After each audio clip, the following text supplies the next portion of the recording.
So I'll call the February 6, 2024 Select Board meeting to order. Just review the agenda. We'll have public comment. Then there will be Select Board liaison and town manager reports. Then we'll discuss and vote on the appointment of a new town manager. After that, there'll be a discussion and a vote on the Meadow Brook easement, a discussion and a vote on the post-1917 liquor license, and Acting Town Manager Matt Cornelis will give us some background about some of the new items in this license application. Then there'll be a preview for the April town meeting warrant, and we'll vote to close the warrant for the local election and for the presidential primary. We'll discuss future agenda items and approve meeting minutes. And then we'll go into an executive session to conduct strategy sessions in preparation for negotiations with the non-union personnel, specifically the selected town manager candidate. Before we move on, I'd like to say a few words. So a week ago, I spoke with one of my board colleagues about the 4 finalists for the town manager position.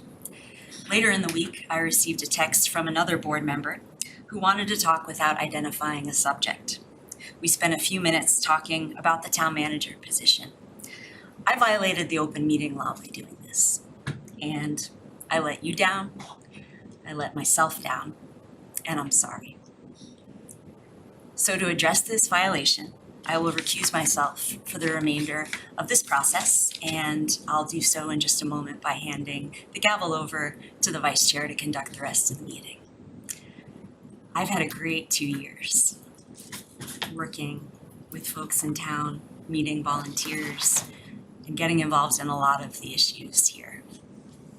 And I can say that our town staff and our volunteers are the best of the best.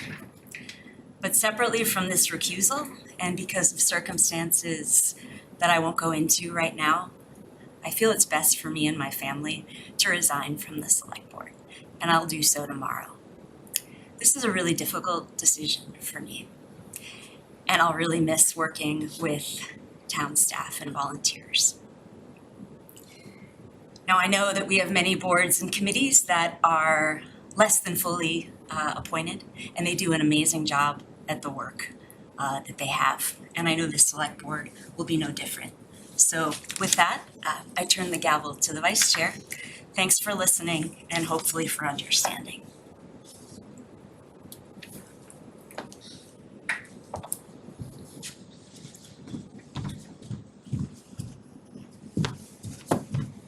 Okay, I guess we'll move forward from here. So the next thing on the agenda is public comment. Are there people that would like to make public comment this evening? Anybody online that would like to make public comment? There are quite a few people online, but no one is raising their hand. I'm actually going to suggest that we take 5 minutes just to,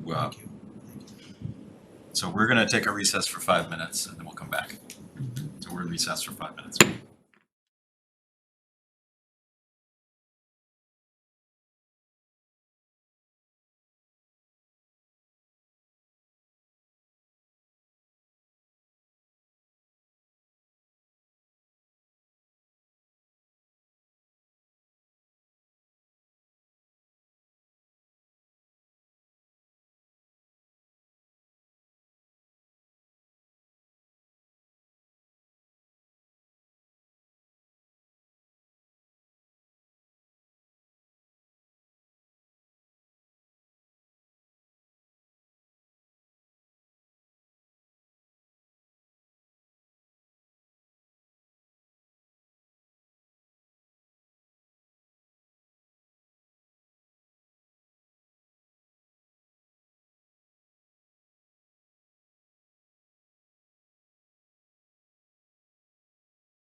board is back in session.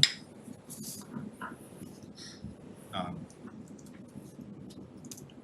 think I can speak for myself. I'm a little shocked and saddened by this event. Don't know anything about it. I guess we'll kind of roll on from here. So let's see, we were at public comment. We said no public comment in the room. Is that still correct? Anything online, Caitlin? No one raising their hand, no. Great, thank you. Okay, so next on the agenda, select board liaison reports.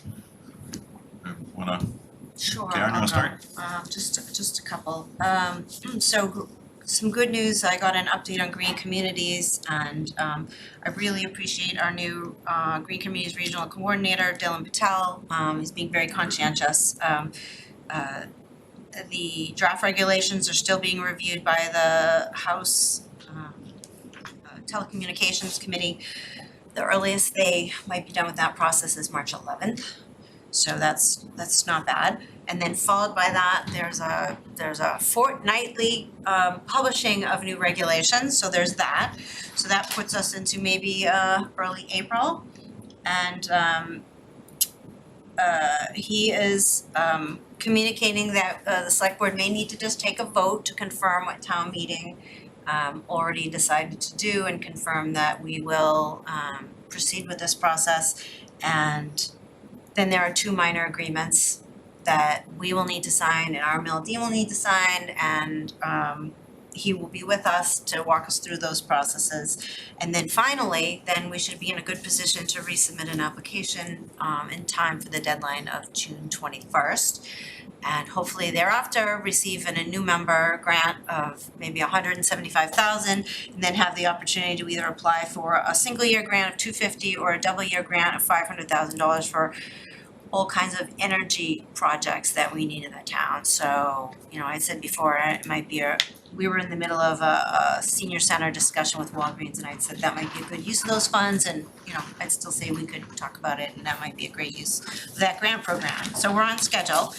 The Killam School Building Committee, the project leadership team met this week, and also we had a first meeting of our sustainability working group, in which members of the Climate Advisory Committee, school department, designers facilitated the meeting, our architects. The full building committee will meet in the next week or so, and the goal of the sustainability working group was to define sustainability goals for the project. So they'll present those to the full Killam committee, and we'll talk about it. And the goal is at this point to set targets for this project. And I could say, you know, MSBA is very helpful in this perspective, giving us so much structure for this. On Thursday, the architect, the designers will be presenting to the school committee. Select board members like to get a brief update on the overall project schedule can tune in. We did discuss in the executive leadership team that it would be appropriate for the designers and our owner's project manager to come and update the select board similarly, probably in the March timeframe. And then we talked about maybe having joint meetings after that as the project goes, perhaps quarterly. So I think that was up with that. That's all I got. Thank you. Carl? Sure, nothing to report officially. I mean, I did attend, I didn't attend. I did watch CPDC a little bit last night, going over MBTA communities and the constant back and forth between residents and Andrew and Mary. So I don't know if Matt will mention it later, but I think we all know they're gonna not put it to April town meeting and go to November, so still a lot of work to do there. And I guess not liaison report per se, but it's going to be a town-wide event. The RPPA is going to have another fundraiser at the field house in April. So that's off just like they did last year to raise money. So that's all I have. Thanks. Awesome. Chris? Thanks, Mark. For me, I'd like to take a sec too for Jackie. Whatever she had done, however she had felt there. She's not a mean-spirited kind of person that would have done something deliberate or any kind of which way. So I'm just as shocked as everybody else, and I mean, I appreciated her time here, and I know she was very thoughtful in some of the decisions she made. So like, I don't know, it's very hard to move on past what happened. But, just my only report is the charter committee met, and Ethan from, I can never say Mears, whatever it is, Harrington,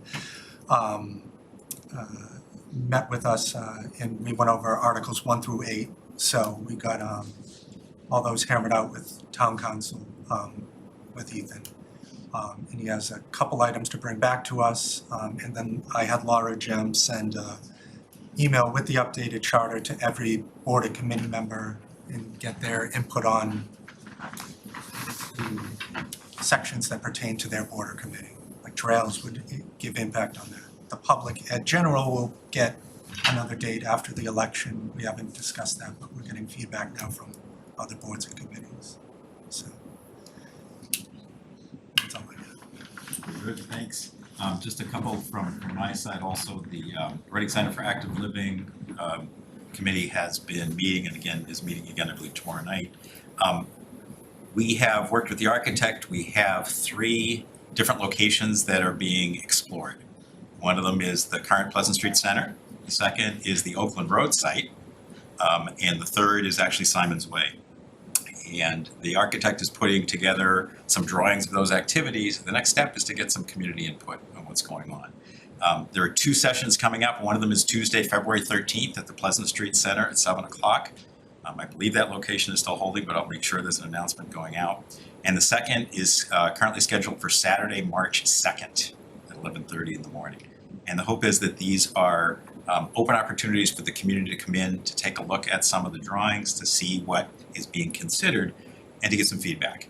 And I believe it'll be set up with kind of distinct tables by location, so you can offer some feedback on what's going on with that. Okay, so I guess the matter of the night is discuss and vote on the appointment of a new town manager. I had hoped to speak first to kind of talk a little bit about just some thoughts on the process and things. I think I will. I'll do that if there aren't any objections to it. So first, I wanted to start out and really give a big thanks to the whole Reading community for engaging in what's a really important decision, obviously.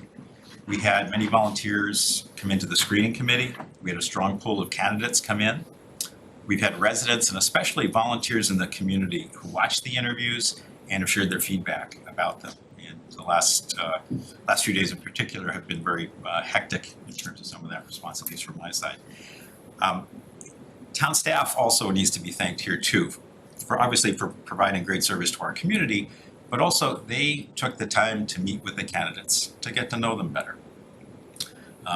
And I know also myself, my colleagues here reached out to many staff members to hear their thoughts and to get their feedback on what was going on. Obviously, thanks to my colleagues here for working really hard to make the best decisions for the community. I also want to thank all 4 candidates. I think we had a good and robust process. I think it brought us some really new ideas to consider, along with some energy to really kind of get us infused in thinking about what we can be. For me, it's very important that the town manager serves the community and its needs. We, the select board, created a document that offered some pretty good background into this. But more than that, I think our community is getting more and more engaged, more and more involved, and more at the forefront to lead the town forward. The select board I see as providing the overall direction, and the town manager is kind of the quarterback, the person who wants the ball, leads the team ahead, takes the initiative to come up with solutions, to lead and to guide the team forward. And a big part of this is helping to bring the community together. And I think in many ways, Fidel was a great role model for this. I see that there are kind of 2 different sets of activities. There's an inward focus and there's an outward focus. The inward focus is to lead the team to continue to deliver the great services that we're all used to and really appreciate. The outward focus is to see what's in front of us. And being a leader, working with the board, working with the community to drive things ahead. Some specifics where this is really critical. Think about the new school project, the new senior center project, MBTA communities, green communities, consideration of the Community Preservation Act, perhaps even a master plan that we're going to put together as well. I think in my summary, the candidates before us are a strong group. They've earned the respect of their communities as well as their teams and their staffs. They've shown us actions to lead projects forward successfully. They've shown us supporting their staff and helping to mentor and to grow them. And they've had direct involvement in successful collective bargaining. I had a chance to talk to a number of department heads and get their feedback. And what I appreciated was their honest feedback, as well as their commitment to help make whoever the select board's choice is successful in what we're doing here. So now kind of more specifically in terms of what I've been thinking about. I see the role and the opportunity is to lead us forward in 2024 and beyond for the next 5 years, 10 plus years, whatever it's going to be. Things are getting more and more complicated in the world. They're getting more and more complicated in municipal government. This requires leadership. I expect the person who takes on this role to engage with the community and bring it together and to drive us forward towards some of the big decisions that we have in front of us. It's a very active and engaged role, advocating with their insights and their knowledge. I see the person who takes on this role to be a strong partner with the schools. And I looked at Tom Milashevsky as a great example of a nice, strong leader who's come in. And I think that our town manager is the town side of that equation. And that's really, really important. What that came down to for me is that there are two candidates that really stand out as being able to do this the best. Those two candidates are Matt Coogan and Clancy Main. I'm strongly supporting Matt Coogan. I think that he has demonstrated the leadership skills needed to do this. He's taken ownership of both good and bad and learned from it. His references describe him as a creative problem solver, leveraging his team to implement solutions. He's got good experience in project management, including a senior center. He's a planner. And planning, I think, is a skill that we as a community need to push harder on. There's a lot of opportunity there. I see Matt Coogan able to bring the community together, even through contentious and sometimes difficult decisions. His experience as a town administrator and also as a chief of staff in a larger community stands out as giving the opportunity to manage budgets of different sizes and to put together capital plans that I think are really meaningful. He has stellar references. I conducted some follow-up on my own. I spoke with a member of the Oxford Select Board who described him as a great leader who listens. I spoke with the former mayor of Newburyport, and the one really notable thing she said is Matt sees the gaps and takes things ahead and across the finish line. To me, that's exactly what we want to do here. I actually had a chance to talk with Matt himself also, and to kind of make sure that my take on him was as I thought, and it was. So from my perspective, summary, we, the community, have the opportunity and I think the obligation to hire the best candidate who can work with us to take the town forward and reach our potential. I strongly support Matt Coogan to become Reading's next town manager. Thanks. Other members who would like to? Sure, I'll go next. Yeah. Okay, very well said, thank you. I also want to thank the screening committee. It takes a lot of time and effort to do this, and having done this just 2 years ago, thank you again. Thank all of you for bringing your wisdom and your insights into the town and helping to screen what I'm sure was an incredible pool of candidates. And getting it done in a very timely manner. Because it is really important for us to have this settled in order for us to continue with the aggressive goals that we have. So I would also like to take a moment to thank our interim town manager for being willing to step up and take the reins for these past, I don't know if it's been 3 weeks, 4 weeks. He has been supporting the Killam School building project, and you know, this is the first time I've gotten a chance to work with him closely, and I've been very pleased with the experience, so I hope that will continue. And I wanted to thank all of the candidates who've applied. I think we as a select board have a difficult choice in front of us. And that being said, it is a good position, and it speaks highly of how we do things in Reading and all of you, that we had a great pool of candidates and four strong finalists. The committee, again, thank you for bringing forward these great candidates. I agree they were all worthy of being in the final group. And so after careful consideration of the goals that we have before us, and also speaking with past and current staff members, a large number of residents and stakeholders, I have come to a similar conclusion as Mark. I think that with the projects in front of us, getting this elementary school built, getting potentially the senior center built at the same time, finishing and executing Green Communities, getting into the Community Preservation Act program and starting to see the benefits for our residents.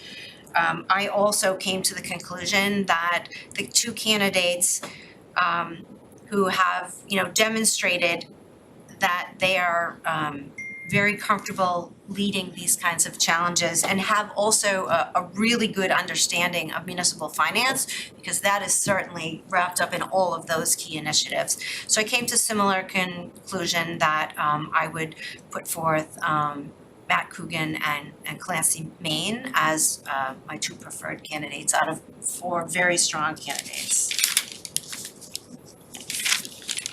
Thanks, Jack. Chris? Thanks, Mark.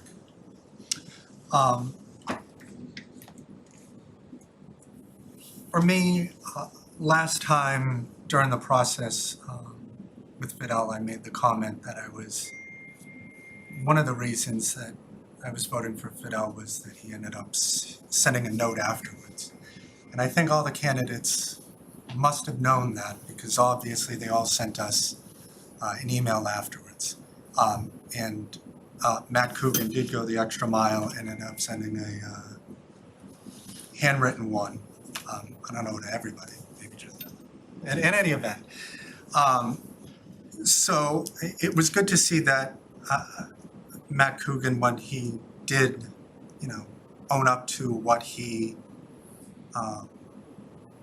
had done before. It takes a lot to bring that up and to explain it multiple times over, and he's going to continue to do that. I did speak with a lot of town staff, former town managers with an S, members of the community also as well. And for me, I see things completely different. I think that being invested in Reading the way that Matt Cornelis has for the past decade or so, it's just, we don't put people in assistant manager roles to not give them the position when it's their time. I understand there's a process in it, and that process works itself out, and if he was a candidate, he didn't put his name in last time, he did this time. But even with me speaking with a department head outside in the parking lot before coming in here, because they were leaving to go to another site, I said, you're not gonna hang around and just see how this is gonna go, and no, I gotta do X, Y, Z. And I was like, well, I'm just gonna let you know that I was voting for Matt Cornelis. And they were pleased to hear that, because they need stability in this office. It's not about me, and I don't think it's about us. It's more about town staff, the community at large, not how my feelings are. Because with Fidel, it was different, like you had mentioned, Mark. Like, he's probably watching right now. I could call him on the phone and he's gonna answer. I understand not everybody's gonna be like that. It was a different dynamic, and it's gonna be different regardless of who the next town manager is. But for me, it's coming down to the people that work in this building get all the praise, and yet when it comes time to step up, we're the ones that can help them. And I just don't see how we don't see things the same way. But for me, what I think to move Reading forward, it's Matt Cornelis, and that is it. All right, thank you. I concur with a lot of words that Mark said. This was a great pool of candidates. And last time it was a lot different. For me, Fidel rose to the top right away, and these four required a lot of thought, a lot of outreach, and just made it a lot tougher decision, at least for me, and I think for all of us. So for me, the two that stuck out the most at the interview were Clancy and Matt Coogan. And that was my initial knee-jerk reaction on that Saturday. And then later I, reflected and thought more about it and just, listened to everyone else. Clancy was first, so he kind of got the ball rolling. And then the other three had great interviews as well. And then now that it's been a little bit of time, I've had a different way of thinking as far as stability. Matt Cornelis working closely with Bob, working with Fidel, his experience. He sat in our chair in a different town. And just, as Chris said, just his commitment to Reading. So all four can do the job. I think we all can acknowledge that, at least I can acknowledge that, they're all four qualified. But for me, I think Matt Cornelis is ready for the job, and that's the reason he put his name forward. So that would be my vote. Thank you. So we find ourselves in a quandary. We are 4 people, and we are 2-2. So obviously, I think what we could do a little bit is talk about kind of our thinking and why. This is a little bit awkward having an internal candidate. It's very awkward. It's different. It's awkward as well. It's awkward. And I think all of us are committed to Reading, period, in doing the right thing. And it's an issue of finding what the best fit is. I don't think there's anyone that's a bad fit and couldn't do it. But I believe that we have a choice of some superior choices. I think that, to me, there are so many big projects, it's going to require a style that is much more active than, it's much more active, and it is exactly the way Matt Coogan, I'll do it that way, Matt Coogan and Clancy Main projected themselves, but that's what they do. I think those are the highest priorities to me in terms of what's going to go on. I want to make sure that we get stuff done. I think those are the ways to ensure that it happens. Either one, from my point of view. Although I think Matt Coogan is the right one, but if Clancy Main were to kind of be the next candidate, I'd feel comfortable with that. It's a different style, but it's a style that I think is the one that I'm comfortable with and the one I'm willing to vote for.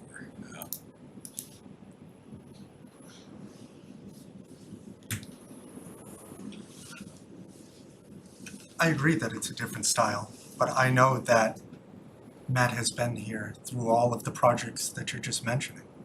And the budget for Boxford compared to Reading is significantly different. So whether or not Matt Coogan has wherewithal and everything else that you just mentioned, I agree that all 4 candidates were, if we exempted certain people from the mix, absolutely. But to have people in the position already and to not trust that they were going to get things done, why did we do it in the first place?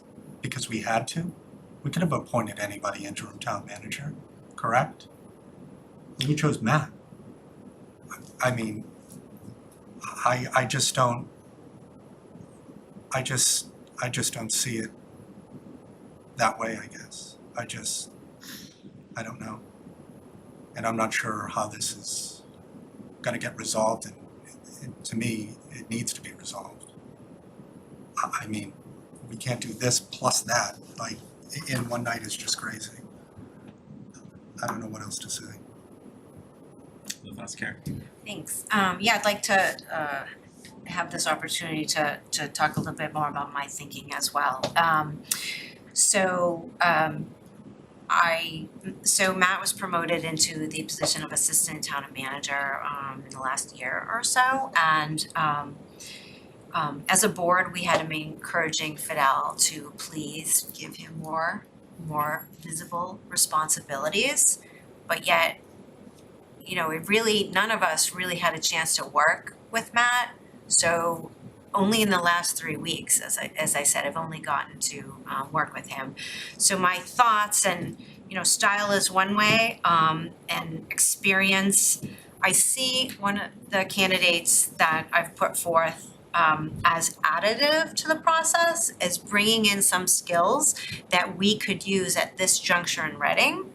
And I also think that the style would probably be a good fit for what I've seen as Matt's style, as more of a stable, thoughtful way of doing things. But I do think it's important to bring in a candidate who has the vision to know where we're getting to, someone who has actively seen these projects, building projects to completion recently, who has also seen what green communities is gonna look like once it's up and running in an organization, and help you all get there. And also the same with community preservation. You know, getting that to the voters, getting town meeting to be supportive of that. That's something that's a challenge for all of us. It's for the challenge for you. And I would say going forward, as one select board member, that I would say that this select board has the opportunity to make sure that this was most apparent to me in hearing from Clancy Maine, that town manager and Bill Ricca is really giving that young man a lot of great opportunity, and he was able to come here and demonstrate what he's done. Not necessarily through any fault of his own, but you could describe it as Matt Cronalis has had a narrow portfolio here. But could he rise to do a lot of this?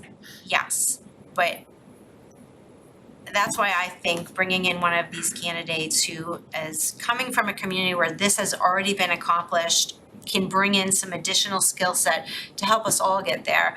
I'd like to see the assistant town manager take a much more visible and stronger role. And I would love to continue working with Matt Cronalis on this Killam School Building Committee. And that would be a great example, not unlike what the Bill Ricca town manager has done.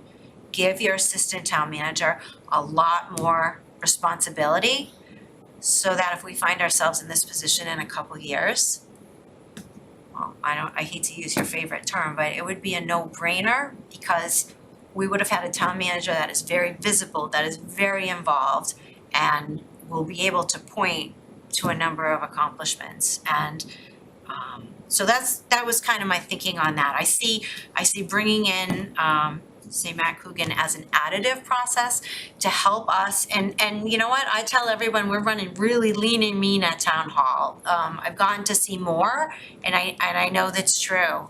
So I feel like we need to bring in some more help, and that was part of the thought. But you know, I have confidence in Matt that if we as a select board ask this next town manager to give him a more prominent role and give him some serious projects, he'll be up to the task. And you know, I'd look forward to working with him on those types of things. Thank you. Carl? I'm good. So I'm gonna make a suggestion. I don't know how to navigate from here. I think that we should get some some outside feedback and some thoughts on how to take it forward. Wide open if you folks have suggestions on how to do it. But I'm not sure I see the specific path. Bernie is, Hey, Bernie. Magic. I thought you were heading towards me, so I put my camera on. Now I'm regretting it. No, so we were looking for some outside help, so I guess you're the first one. Well, I'm not sure. I think the road that you're on of trying to talk through the sort of the where you are with each candidate was a good one. But it seems like you've sort of come to a conclusion on that now. So maybe my suggestion would be perhaps to dig a little bit deeper into the specific skill sets that you'd be looking for. So for instance, of the candidates that you have, who has the the stronger background in budgeting and municipal finance, and which candidate do you think has that? Which one has the more direct experience with project management? Which one has more experience and approach with regards to community engagement? Which one has the organizational management skills to run sort of the day-to-day operations? So I guess I would kind of suggest that might be a way that you sort of talk about. Maybe first start off with what are the issues that you see as a board that are particularly significant that you think should be a focus for your decision, and then go through the candidates and sort of try to identify which one is the strongest in each one of those areas. And is that something that you suggest we kind of do live right now, right? You could do it live right now, or you could.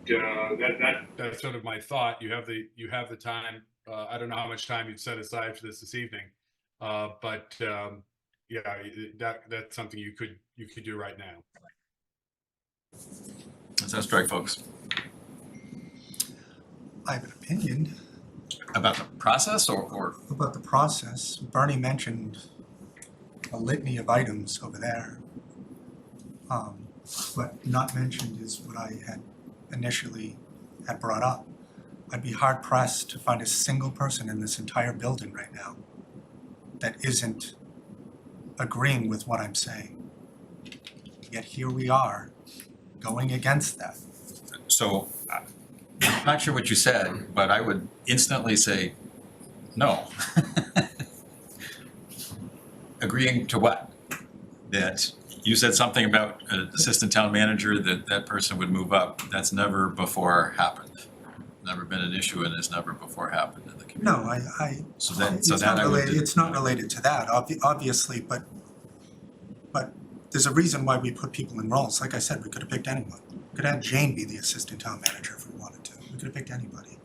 We could have, and for assistant town manager, there was a set of criteria to use, but that's not what we're talking about. We're talking about the town manager. I agree with that. And to Bernie's point, we need to decide what's important to us, right? We each kind of settled. They're two votes.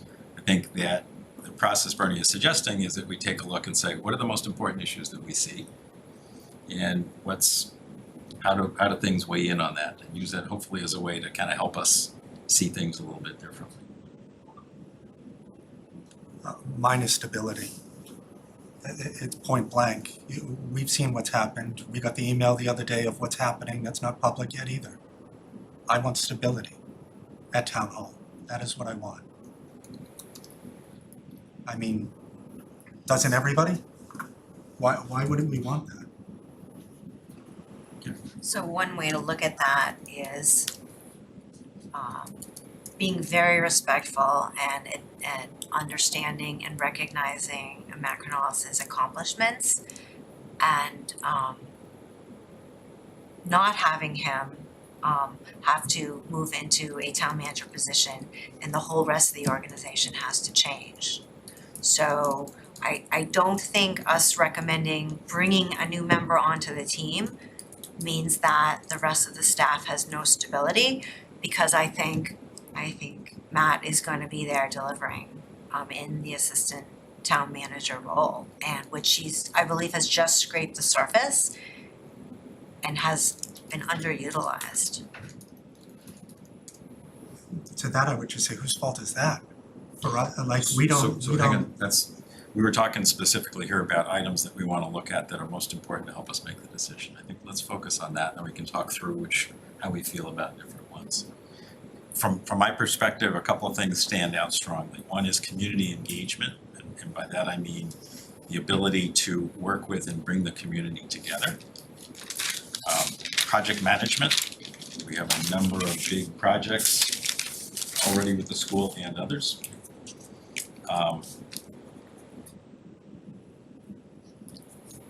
What else? What other items should we put onto the list? Municipal financing of large projects.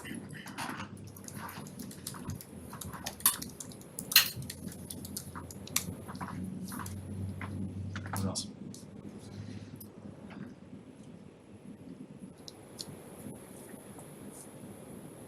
Mark, I know that you're smart enough to know where this is headed.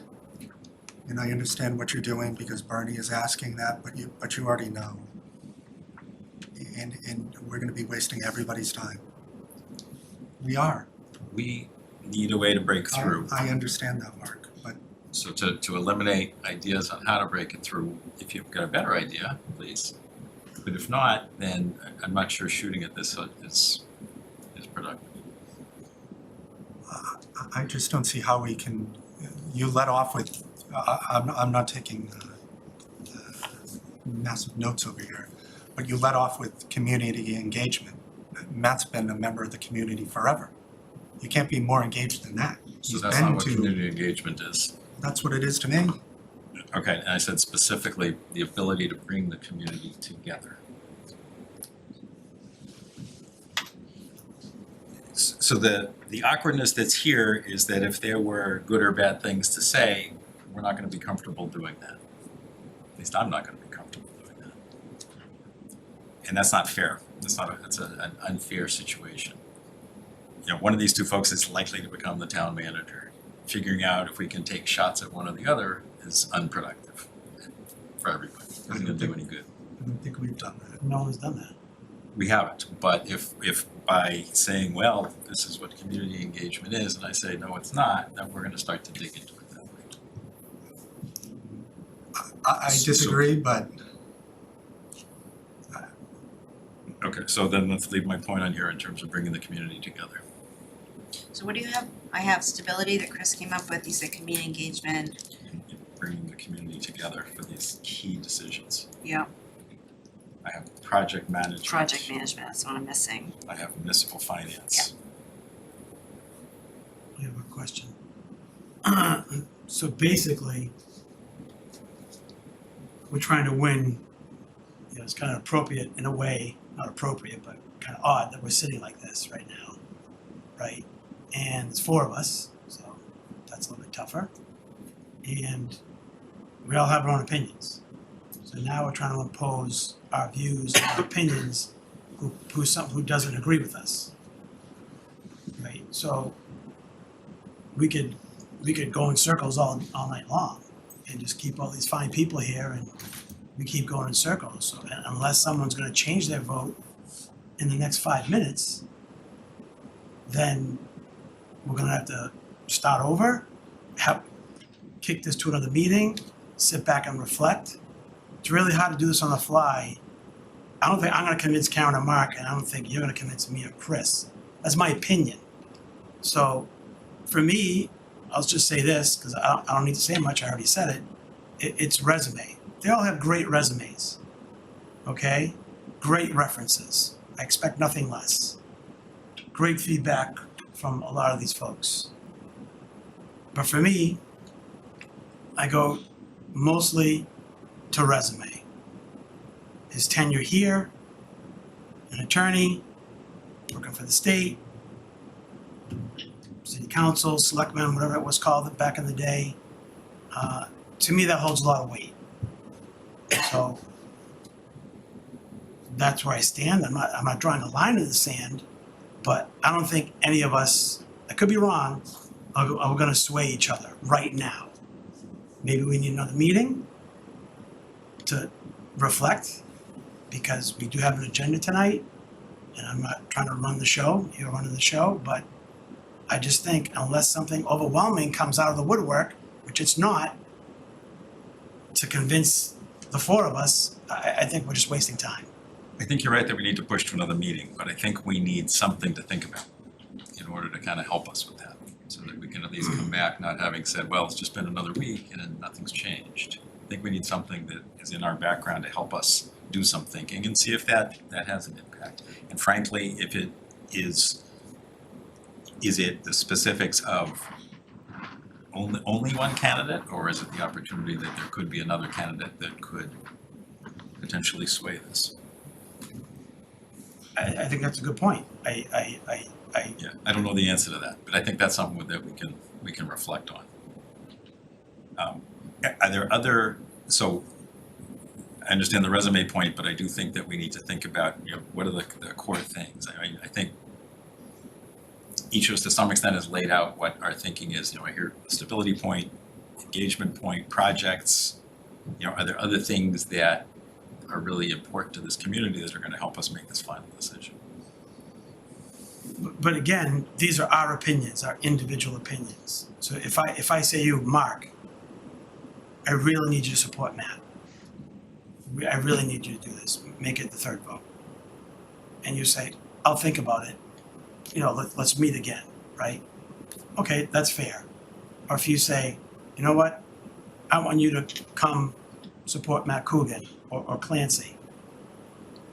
So there's that dynamic.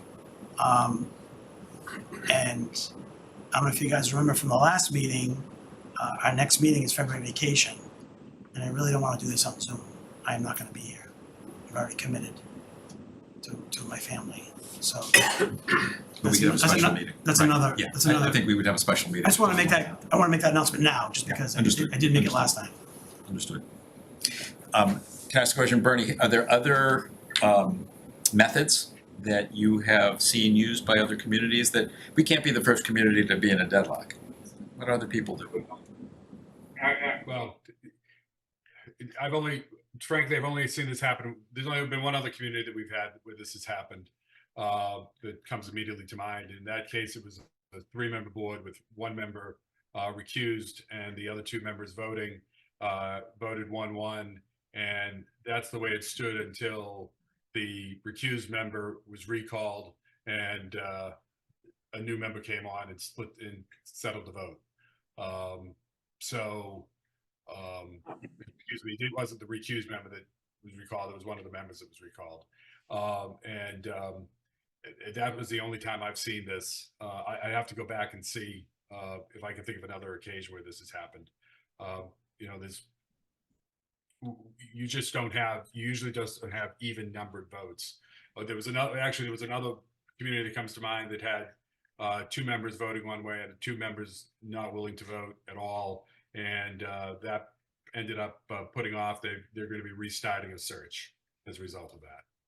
So those are the 2 that come to mind. But I would not suggest either of those scenarios. I think you have 4 very strong candidates here. And you should be able to choose one of them that, but I don't have an answer for you right now. I'll have to give that will be my assignment, to give that some thought. Thank you. So why don't we set a separate meeting, another meeting, set a date, we'll get some air, have a chance to think about it. Can we just for the sake of town staff, which is very important to me, on them moving forward, I don't want Chief of Police 2.0 to happen. So do you want to go around one more time? Or are we all kind of don't need to? I think I already told Mark where this ends 10 minutes ago. So. Okay, I just put it out there. So just to be clear, we as a board are gonna have to make a decision, right? I think it's fair to give ourselves a week to give it some thought, maybe think if there's some ways to break it through. But we will have to make a decision. It's not gonna be okay to not make a decision. And it should happen sooner than later.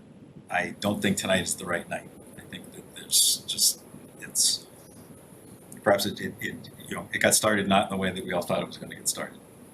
So why don't we look and see if, how about the 13th, next Tuesday, could work for people? It's Amanda's birthday. I could think of any other way that she'd be thrilled to end up doing that. Well, Wednesday is Valentine's Day, so that, I'm gonna find that one problematic. Tuesday's fine for me. I mean, we don't have to do it at this time of day either, we could do it at another time. I will talk with her and see what we can do. We don't have to pick it right now. Yeah, we'll perhaps we could do late afternoon or early evening to. so I'll, So why don't we look at the 13th as a way to do that? I think maybe we all take as an action item, thoughts on how to navigate this a little bit better. Bernie will ask you to do the same. I think I will ask town council the Yeah, same I'm gonna, question. If I could, the one bit of advice I would give is that it's just that everyone recognize the value of coming to a conclusion on this and be willing to extend out and really give this thought of how to find this balance by just going into, the idea that I presented was one that required some reflection, some introspection as to how these candidates lined up to those priorities. If that was just a technique to try, if board members aren't interested in even trying that, I'm not sure what you can do if board members are so locked into where they are exactly, and not thinking about sort of how to make determination. And that's where we find ourselves. And I think were it not for extenuating circumstances, perhaps it would have been easier to think about trying to press forward tonight. But I'm suggesting, and Carlo, you suggested, I think it makes sense. Let's give ourselves a little bit of time. I think if we wait 3 weeks, that's too long. No. So it's got to be next week. Next week. So why don't we see if we can work out a time on the 13th? I'm available. Chris might have to, Maybe we could move it to earlier, if that's a possibility. Yeah, it's possible. I'm around. Okay, so let's plan on the 13th to kind of come back. And I would ask us all, all of us, all four of us, think deeply about this. This is a really important decision. And it's one that we're going to have to make together, whether 3-1 or 4-0. That's how it's going to have to be. We need to think about how we're going to be able to accomplish that. And just let's all use all that we can to make a good decision on that. Chris? Thanks, Mike. No, I'm not dismissing what Bernie had said, the items and navigating. I agree with that. It's more of, I thought we were picking one person. Both of you had two candidates in mind or whatever. So if mine overlapped with yours or yours overlapped with mine, like that kind of scenario would have worked. But with it being three completely different, that's like in a different realm of what we would be parsing out on the fly like this.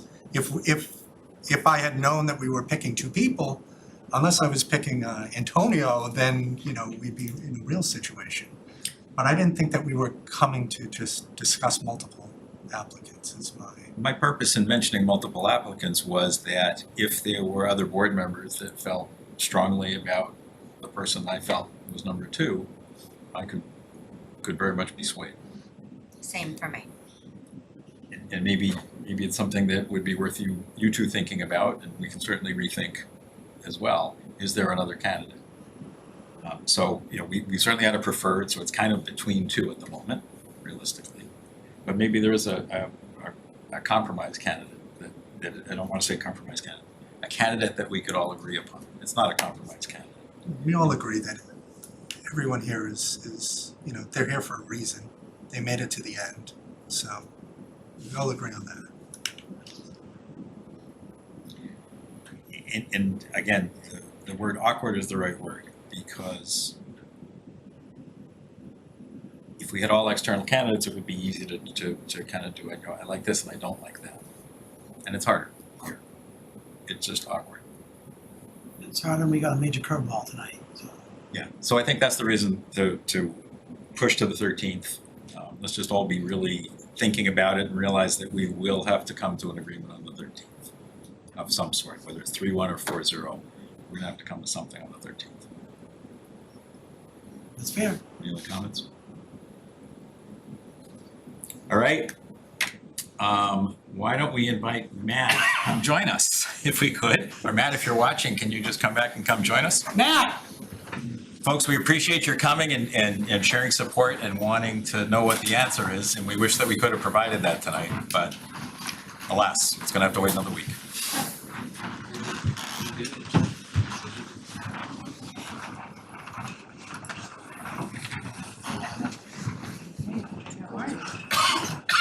Stay roughly on schedule.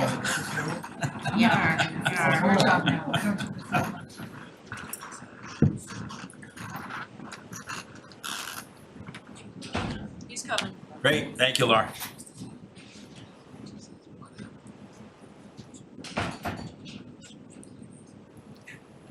Aren't you glad you came, Bob? Oh, yeah.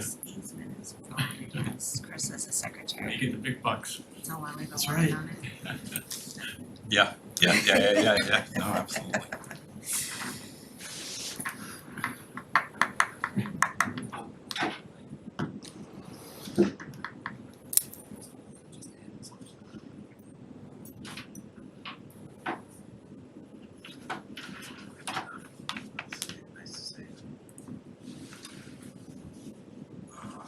Thanks, Alan. See you later. You want me to call her real quick and get you an answer?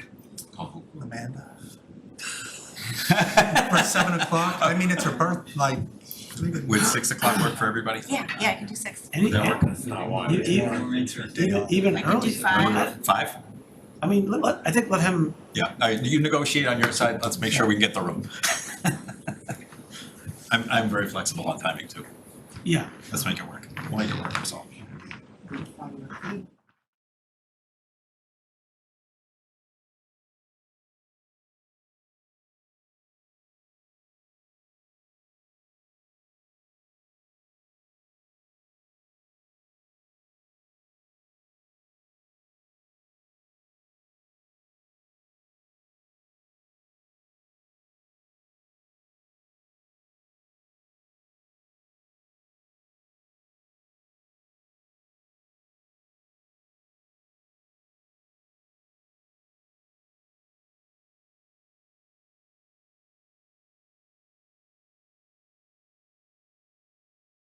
do 7 on Tuesday, or 6, whatever. 5 or 6, folks? Either. 6, I mean Flexible. 6. 6. 6? 6 is fine. Let's do that.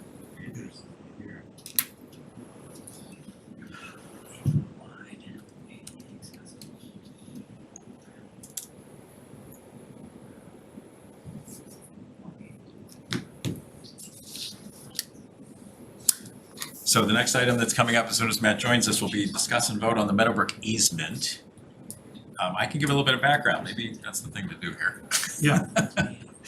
So by way of quick background, if you remember a year and a half or so ago, was it?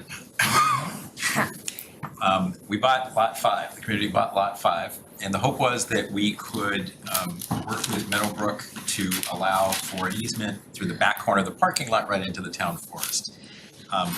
We've been working on that, it's taken a bit more time than anybody anticipated, some legal this and that's essentially. That were the smaller issues. The bigger issues were always we wanted to do it and get it done. The small issues were working out exactly in the language, and it took much longer. The process that takes place. Hi, Matt. Hello. Hi, thanks Sorry, for I thought joining you were us. taking a recess. No, we're trying Just to me. kind Would like of to. stay with it. Stay with it.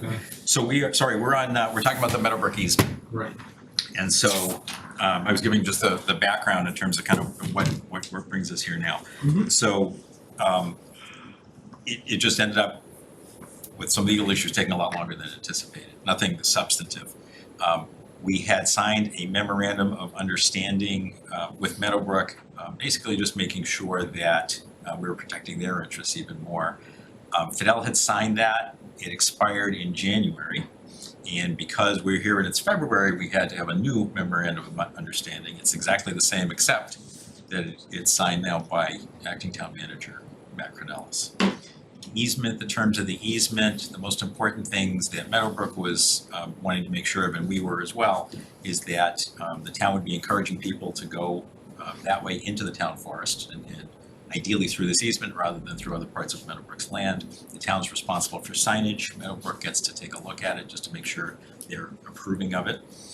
And it's a good arrangement for everybody. I think it serves the community really well. This was what was envisioned.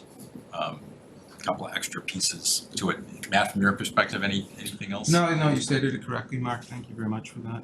I do have the signed document ready for you to sign once you vote, and I can't notarize that at the time, so. Great. So let me just add one more piece, which is the process that we go through is to have, conservation actually had to first kind of approve of all the different pieces, and then we approve of their approval. That's the format that's here. So, what conservation signed is the final agreement that was signed by Meadowbrook. The only thing missing is for us to see if there's any discussion we have about it. If it's good, sign it and move ahead. Okay. Hopefully the community is able to access this. So Chuck, anything else that you wanted to add to it? Only that You should have come up here, sorry. Conservation Commission it fully supports this idea along with the Town Forest Committee and the Trails Committee. This is well overdue. The access easement that you're talking about and signing into this agreement has existed and has been used by residents of Reading for a long time. So we're just formalizing that here. And along with that, we've made some promises. One of them is to help divert people from the Meadowbrook side of the path. And so last year, we created a new entrance to the town forest. So what we're looking at here is a parking area, an easement provided by Meadowbrook, and a new entrance into the town forest, which is a lot safer. Obviously, people can still walk down Stroud Ave, but they can also just walk straight into the town forest and avoid all the DPW trucks. So it's great, and for once, when we get this done, I think that the town of Reading will have an official entrance to the town forest. Thanks. Any discussion, questions? Thank you to the Conservation Commission and all of your support in making this happen. It took a lot longer than I expected. I'm really excited and appreciative of Meadowbrook being willing to come to the table, and Mark, you've been working really hard on this. Just wanted to express my gratitude. No, thank you. Yeah, I know everyone, all the Trail Committee and the Town Forest and Conservation Commission all worked hard on this, but we also got that support back from the select board, from town manager, from everybody, from Matt, it was a community effort. From our delegation, getting us that earmark. Absolutely, Yep, yeah. it's great. Everyone deserves a round of applause on this one, Meadowbrook included. Let's sign it first. Any other comments? Chris? How wide is it, Chuck? Like, How wide is the trail? no, how wide is the easement? Like, what are we talking about? Well, I'd have to look A at car the easement, or- but no, this is a walking path. Yeah. So, it's like 10 foot wide with a 5 foot walking path or something like that. That's by memory. I'd have to look at the easement. I think there's a map on the last page, but I think it's 10 foot wide with a walking path. We have to stay within that area, and it's a good spot for it. Like I said, it pre-existed, so we just incorporated that. And we should be clear too, that most of the land involved in this path actually is already town land. But there is a small area that is on Meadowbrook's land. Mhm. And that's what the easement is for, is that small area. And it kind of backs up to the very back corner of their current driving range. But how big is it? Like this room or Oh, like no. distance wise? It's Yeah, so it's the easement is 10 foot wide by 1,000 feet long, and it gets you from point A to point B. So it's just a corridor that runs from the 200 by 600 foot parking area, lot 5. The corridor just runs, the easement corridor runs straight into one of the trails of the town forest. so that the trail is that 1,000 foot. The easement Yes. itself is not Yeah, the not trail is 1,000. The easements, like you said, It's very It's small. the section that we think we need, that's what It's I like mean. tens of feet, isn't it, I Alright. believe? So Mark's right, the existing trail jumps from town land to Meadow Brook land, and the pieces that capture Meadow Brook land are within the easement. And we had to define those through a survey from Wesson and Sampson, and then, ground truth that when we were out there. And, this is what all the discussion and why all the time was taken, because people were wondering why, where does it land, where does the path? There was a lot to it. It wasn't just people dragging their feet. There was a lot of information out there that really had to be looked at. So all worked out. Any other questions, comments? All right, do we have a motion? Yeah. Let's see. Motion to approve the Conservation Commission's acceptance of a public trail easement from the Meadowbrook Golf Club Corporation of Reading, Massachusetts, over a portion of land approximately 3,482 square feet and shown on a plan of land entitled Easement Plan of Land, Weston and Sampson, 0 Grove Street, Lot 24, Map 44, Town of Reading, Middlesex County, Commonwealth of Massachusetts, dated January 5th, 2023, and as provided in the easement document presented to the Conservation Commission on January 10th, 2023, and authorize town council to record all necessary documents to effectuate the acquisition. Is there a second? Second. Thanks, Chris. Any further discussion? Not appearing. Let's take a vote. All in favor? Opposed? We are 4-0. Next, discuss and vote on post-1917 liquor license. How's it going? Hi, guys. Matt, do you have a quick overview? Yeah, I'll first, just maybe? give you an overview. So you remember you voted on this last meeting or a couple of meetings ago. It went to the ABCC. They came back and said no action was taken on it. They asked that some financial statements and some query reports be added to the packet and sent back to the town. The applicant did do that, sent it back to us. I included it in the packet. I also included a memo to the select board to direct you to those pages. Everything looks in order now, and so we would advise you to just take a revote. Rehearing was not necessary, according to the state. Did you have your attorney here as well, or? I think he is on, He's on the Zoom? on Zoom. Okay. We were told 8:45, so I don't know if he's on yet. Okay. But We're running out of room. I think I can, But I can don't think you really, speak. I heard he was coming. I don't think you really need him. It was a clerical error. We listed my investors, we're supposed to be in number 6 because they have an indirect,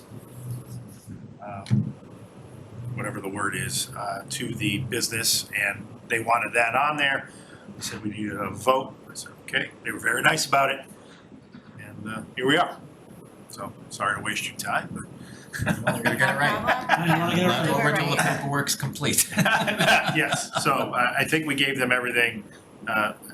We sent everything, I think, in within a couple days, and we're ready to rock, so. Board members, any questions? Thank you. Thank you. Thanks. Do we have a motion on this one? You sure? Move to approve the amended annual alcohol liquor license for Park Restaurant Group LLC DBA Post 1917 at 136 Haven Street, Reading, Mass. Is there a second? Second. Thank you, Chris. Any further discussion? Let's take a vote. All in favor? All opposed? We are 4-0. Thank you again. Congratulations again. Look forward again. Jason, hold on, quick question. Can Please. I ask Jason a Sure. question? How's it going? It's going great. We're about to close up some walls this week, so we're right on schedule. Okay, good. Yeah, we're moving right along, so Excellent. Great. we're Looking forward to it. very encouraged. So Good. I should probably Awesome. be able to smell the smell when you start prepping. From where I I'll live. bring some in to From the where I next live, meeting. I so don't want to That'll come be too early. okay. Yeah. Let us know when the grand opening is, all that good stuff. Oh, no, we'll definitely have a Or if you want us to come to the cutting and all soft that. opening or whatever, that's Yeah, good too. It'll be good. But I appreciate you guys. Thank you very much. Thank you. Good night. Thanks for Thank you. coming. Okay, thank you. Next is preview warrant for April town meeting. Matt. Yes, thank you. And I think, Just for a sec, Matt, did you have, we didn't do the town manager update. Do you have some things that you wanted to talk about?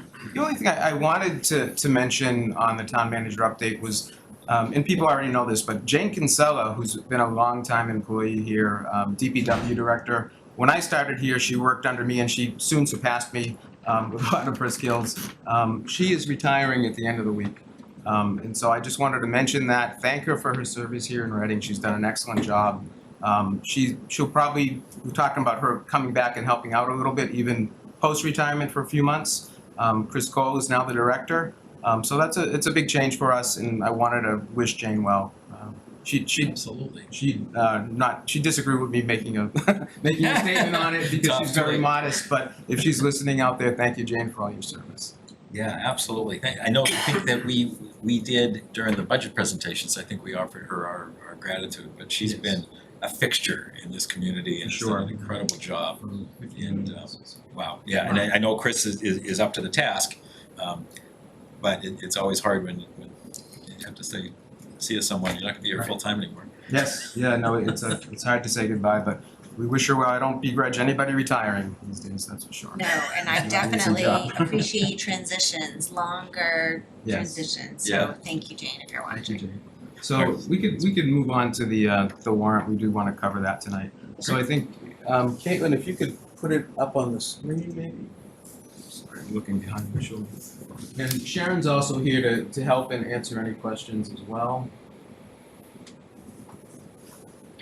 Mark, can I just clarify, we're going over parts of the warrant, not the whole warrant. So I think it's a preview of the entire. It's a preview of the entire warrant. Yeah, So there's preview, but I mean, we're voting vote. to.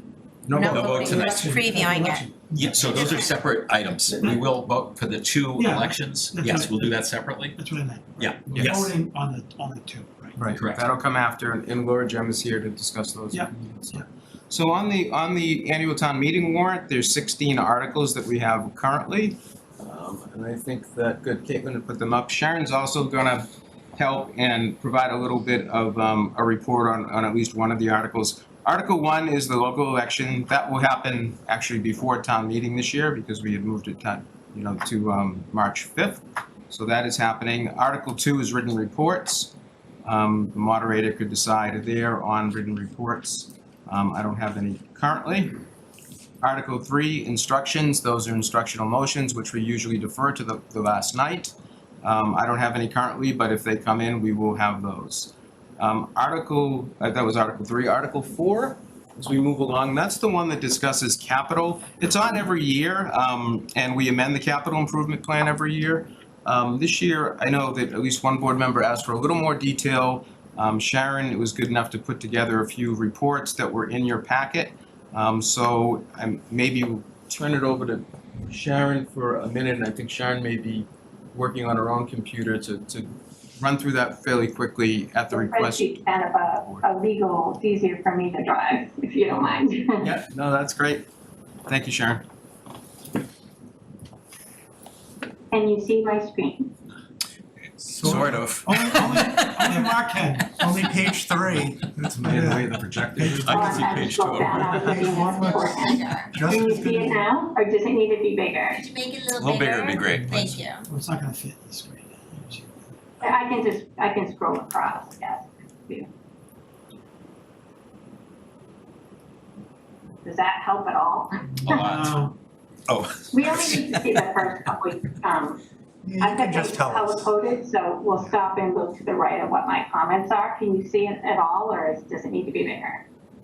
I don't think you're ever gonna. I can see it. We can all see it. I don't think. I can you'll ever read get it. I'm gonna make it just a smidge bigger. There we go. Just to add. Okay, so this is the top of it, and it's.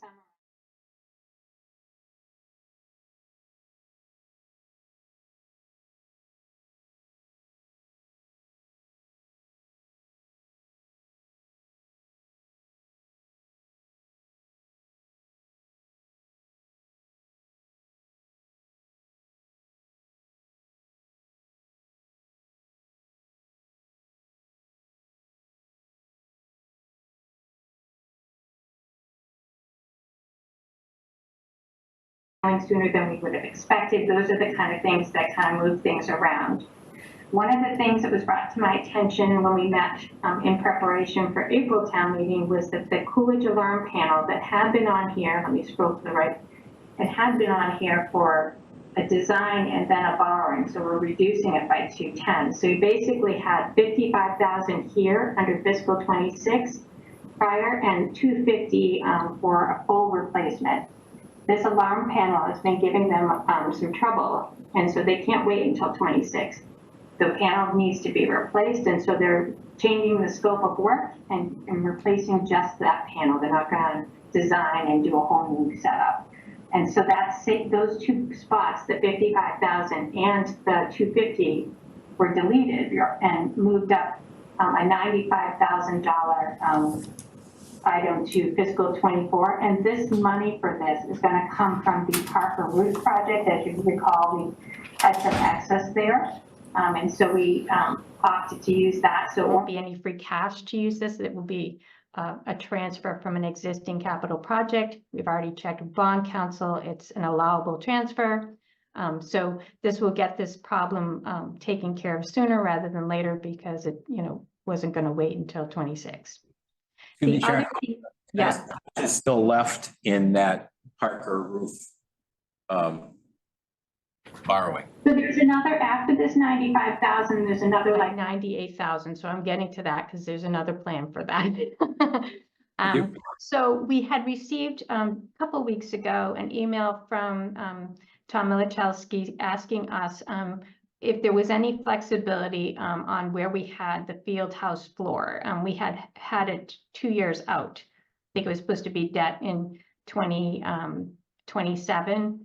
And they're saying that, we've got a lot of people asking when that's going to be replaced. There's been a lot of injuries. We're not sure if it's because of the floor, but as a precaution, they'd like to see it move up. And so, so I talked to the facilities manager, and at the time he was thinking he had the full 200 in the budget for Parker left, but I hadn't moved the money that we had approved at November yet. So once I did that, he only had like a little shy of 99,000 left. So what we're proposing for this field house floor and bleachers is to move up 200,000 that was supposed to be in 26 to 24, use the remainder of what's in Parker roof, and then ask for a little bit more free cash to get the design work underway. Then the plan would be for them to start working on that floor, to install the floor and bleachers in sometime in June of 25. So we would have to borrow in fiscal 25, but we wouldn't have a debt payment until fiscal 26 because the earliest it would start would be June. So this green here represents this being moved up 2 years, but the debt only moves up 1 year because of the timing of when the actual work will get done. So this was just based on a conversation with a group of, so the town manager, Matt Cornelis, and Derek from the school, and Tom Milichalski. We had this conversation, and this was something that was highlighted when I took over as something of a priority, and so that's why I was willing to, like move it up, because it was something that was highlighted as a high priority to the community and to the staff over at the school, feeling that it needs to be done sooner rather than later. So those two. So when you have debt moving around and you have things coming off, like we have for the alarm panel, now the whole thing's out of balance for those years. So I have to move things around because, as you're aware, 5% of our budget is debt and capital. So what we do is we determine how much debt we're going to have, and the remainder is capital. Well, when the debt goes away that we had in fiscal 27, I have to fill that slot. And so what's happening here is a lot of shuffling things and mostly moving things forward, which is better than pushing things out, to try and fill those gaps that are from taking these two items out, and then also moving the debt up 1 year. That made it so I had to kind of readjust fiscal 26. So all the stuff that you see below are going to be kind of as a result of those two changes. So the Coolidge roof design was scheduled for 29. We're moving that up to 28, and then the debt would come the next year. So this design would be the first 28, and then starting the debt in 29. Then we have the town hall roof project. We moved that out 1 year because we had something else that was out too far and had to be moved in. I'll get to it. It had to do with the security for the school. There's some barriers that need to go in, and they're kind of pricey. And we keep pushing them out and they're telling us, like, push the meeting. So I moved up the roof project by speaking to the facilities manager who said that wouldn't be a problem. So I moved it up 1 year. We have a ban that gets moved forward 1 year, just to, to move us up. But looking at it, it's a 2014 and we're gonna replace it in 2027. So it's gonna be 13 years old. So it's a good thing to see these things move forward. We also have a ban that's a 2007 that was scheduled for 29 at 12 years. We're gonna try and replace at 11. This van that was on here, they didn't recognize it. I had it as a replacement. They're like, I don't think we need that. I think we went with a different vehicle altogether. So they had me take this off. I think that they had I think there was a duplication here somehow. So this came off altogether. There wasn't a need for this E350 from 2006. I think it's gone and they're not replacing it. Before you move ahead, Karen, I think Karen had a question. Yes. I'm trying to take notes, and I know you know this better than any of us, but getting back to Mark's question, so how much unallocated debt was left from the Parker roof, and how much is this feasibility study? The feasibility study for the field house? For the field house floor, yes. Yes, 200,000 is the design work for the field house floor. There's just shy of 99,000 after we take out the Coolidge alarm panel for 95. So we would have, free cash of like 102 going towards the field house design, which is, we weren't planning on it, but it is a one-time expense. When you use it for capital, you feel pretty good about it because it's something that is a one-time and it's not kind of building any higher cliff for us. So we tend to do what we can to move capital along, especially when there's question about whether or not it's in the right timeline, that things are becoming more urgent. I'm not as familiar with the floor and the bleachers, but I did check with facilities, and he's like, yeah, there's been a lot of complaints, we should probably move it up. So that's kind of where we're at is they've made a request. I've checked in with the facilities manager, we've spoken with the town manager and the superintendent, and we all seem to be in agreement this was considered a higher priority item. Obviously, if you guys don't agree, that's a different story. So it definitely, we'll be taking any feedback that you have. But anytime somebody kind of poses the potential that there could be a safety concern, we almost always address that first. So thank you. You've told us a number of times, and some select boards already know, once we've borrowed debt, we have a certain amount of time, we really need to spend it. So thank you for this update, and I think the design and the electrical panel, it's a good use to make sure we're taking care of that. I had other questions, whether there was other authorized debt that we would wanna stay on top of. The question I have for this project, in general, is I'm a little concerned about making this move to the capital plan without having a discussion with the school committee and the finance committee and the select board. I think this is gonna land us at about the same time that the senior center and the Killam School debt and voter requests are, I'm worried about the timing and doing everything at once. So I appreciate you walking through this with us, because I understand if it's wearing out, it's wearing out, and we do have other sources of funding as well that we might wanna talk about as a larger group, so. That's definitely true. I think that there's a lot of ways we can entertain addressing the capital plan that includes all the key players.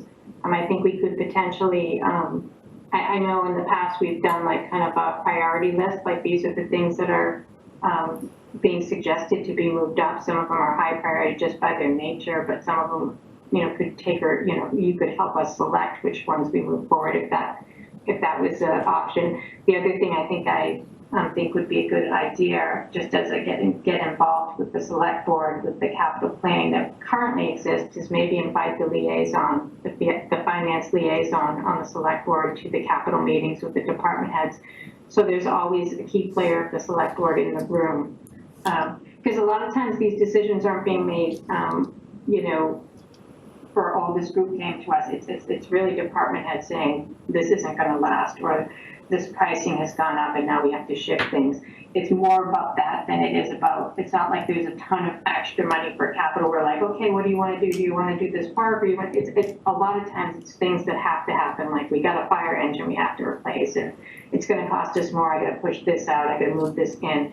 So it's really more of a balancing act, but I think there is definitely improvements that could be made in terms of including more of the key players in the discussions that are had to know what the status of some of these assets are. And so that they can maybe give a liaison report to the board about, oh, I went to this meeting and this is the kind of thing that they're looking to move up. You know, I'm in support of this based on what I heard, or whatever. So I do think that we could probably do a better job of this if that's what the board would like to see, because I mean, I know that we're kind of getting together and trying to decide what's best for the little amount of money that we have to spend. But I do think the select board should be, you know, have a voice. Before I call on Chuck, just to kind of close on that comment, see if there are other board comments. So this is back to the notion of how we do capital. And definitely we need to have a more open process. This, again, the process right now is what I talked about a little bit earlier. It's the inward looking view, not so much the outward looking view. The outward looking view needs to get incorporated into here somehow also. So whether that's a liaison or it's a formal capital planning group or something like that, I think it's time to start having that discussion, so that we don't get surprises like this that come across. Chuck, please, yeah, to the podium. Thank you, Mr. Chair.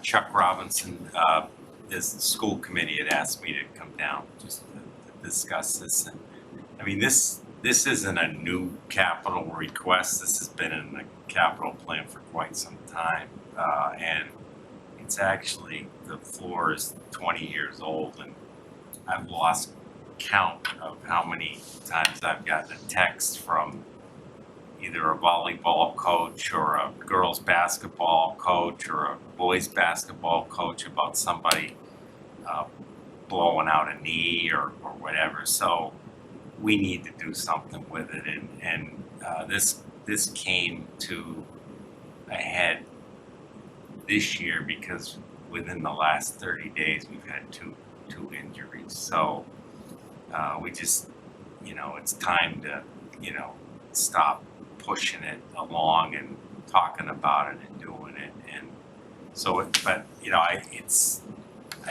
think you said you proposed, or Sharon proposed, to use 98,000 from the Parker roof fund. So this would be a For design. $100,000 ask from free cash. Free cash, yeah. So it's something we've got to deal with, and you know, it involves the bleachers as well, and the whole.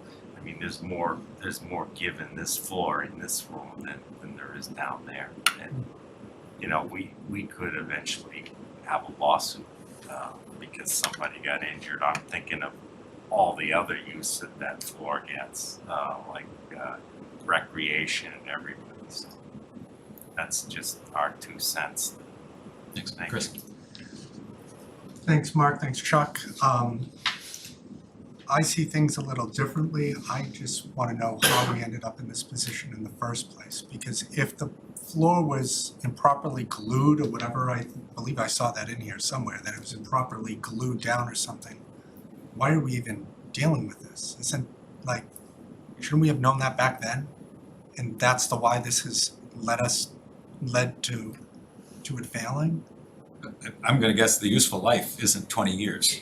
Yeah, but it was improperly installed in the first place. So that's how I don't know if we- that's the case. So Chuck, I don't have. Yeah, please. I don't have all that background tonight. If it was TLT, they're gone. So I don't know. I mean, I'm sure Joe Huggins would know what our recourse would be. But when we did the high school project, I don't believe we did the floor at the time. That was because the high school project wasn't a from scratch project. It was a renovation project, and I remember at the time the field house was being used for classrooms and stuff during the project, so it may even be older than 20 years. That's kind of the number that's been used because that's when the new high school opened. So I did find the email from Matt, that Matt got from Tom, and it does say that in 2005, the glue and vinyl was adhered with glue. They experienced issues since it wasn't installed properly and sealed and waterproofed or something. As a result, the glue never cured properly and the floor buckled, and here we are today. I'm more concerned, like I understand if they're gonzo, then it is what it is, maybe. I just wonder how they know this now as opposed to back. So I don't think the request of this project is because of necessarily because of the, you know, the floor falling apart or whatever. It has to do with the fact that it hasn't been good since day, it's just not safe. Okay. So it has nothing to do with, you know, if we have to continue to make repairs, that's a different scenario than the fact that people aren't getting injured because of whatever the glue problem is. No, I'm more concerned if we go ahead and spend the money to do the study, replace the whole floor, and who's to say that this isn't gonna happen again? That floor gets installed improperly and here we are. Like, Well, that's I my mean- only concern. I understand it has to get done. So, I mean, I think the technology of what would go down there is probably gonna, I mean, you know, there's been, I don't wanna get ahead of myself, but there's been discussions about putting a traditional wood type floor back in there. Which like we have in Coolidge or, you know, it's probably wouldn't be, it's not gonna resent, all that floor is now is concrete with a rubber film over Painted the lines. top. It's not gonna be that type of situation. So certainly that's something that's being kept in mind, is to assure that. I just we're don't doing want the right us thing. to be. Back at this again 2 years. Carl, I just have a question. When we say feasibility study, we mean design, not to see if we need to do this. Oh, yeah, no, it's to design, This is done. No, I heard feasibility study, which makes no sense to Yeah, me. somebody had said feasibility yeah, study, but it is the word design. is design there, actually. Okay, well, I can't see that, but yeah, all right. Did I say feasibility? Someone yeah, did, no, someone it's did. not a It's design. It's okay, but I just want to And understand. that would, to Chris's question, that would bring out, a design would bring out alternatives and Yeah, how much yeah. they cost and. Is there any way to do this sooner, this June? Is that even possible? That they're moving it up, the design's being moved up to this year, so at April town meeting, once that's voted, voted. they'll start the design, but the soonest they could actually do the floor is June of 2025, because they wouldn't have access to the field house, the whole. No, I know it has to to be done over the summer. Yeah, I understand that, and we don't have enough time. Okay. So we're Yeah, getting this to one, oh, I'm sorry. sorry. point, we're gonna run right into bonding issues for a new school and potentially a new senior center.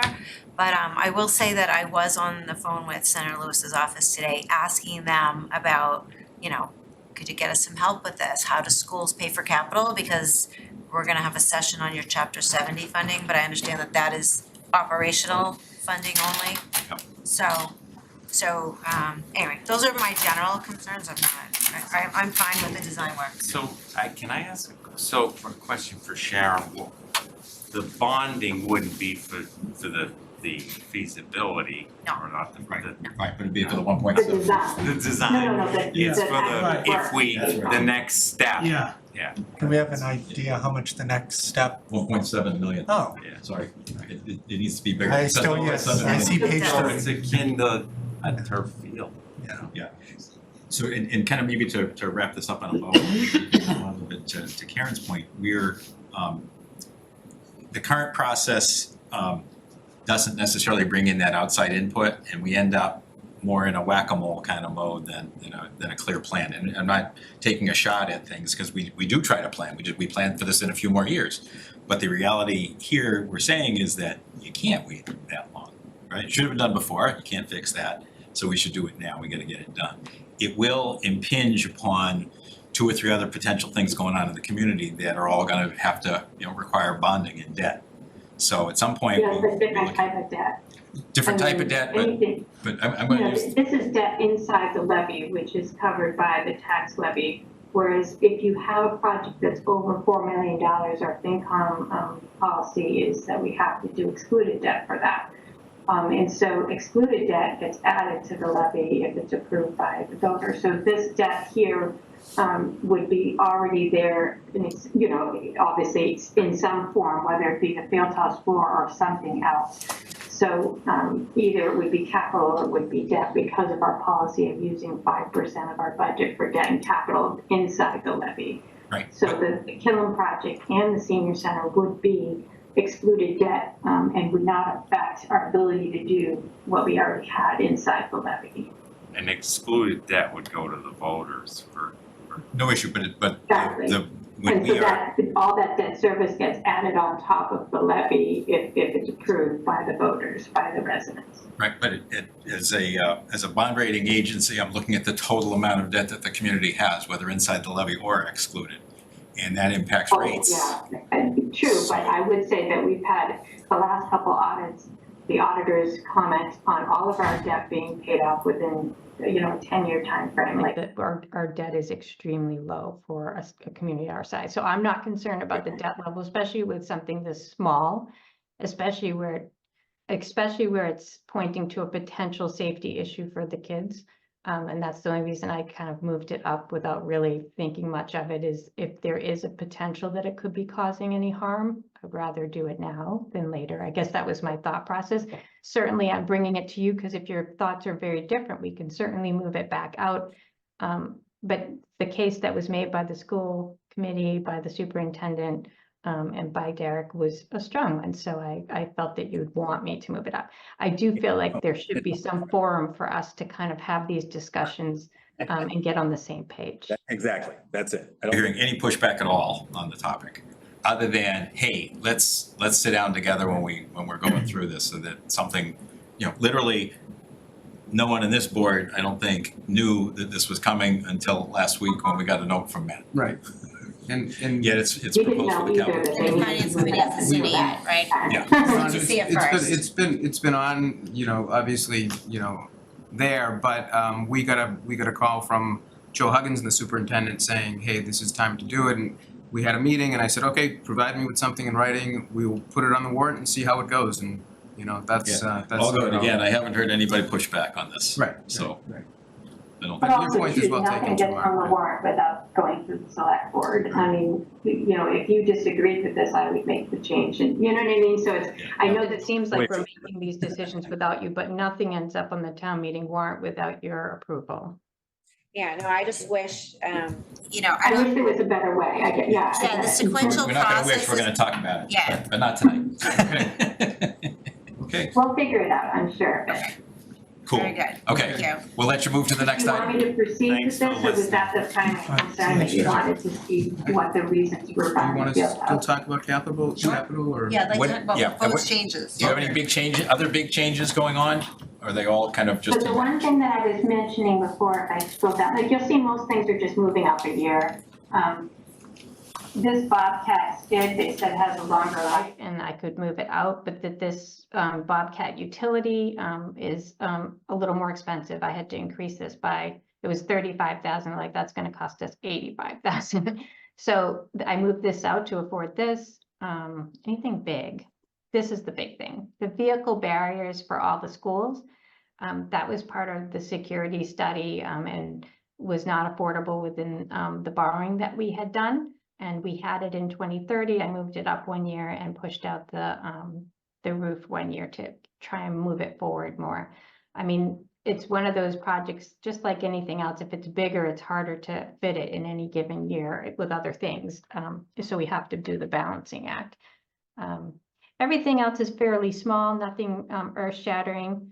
I will say that the school department asked us to increase the technology line for them, and I also started to increase it in later years for the town side as technology is getting more expensive for us.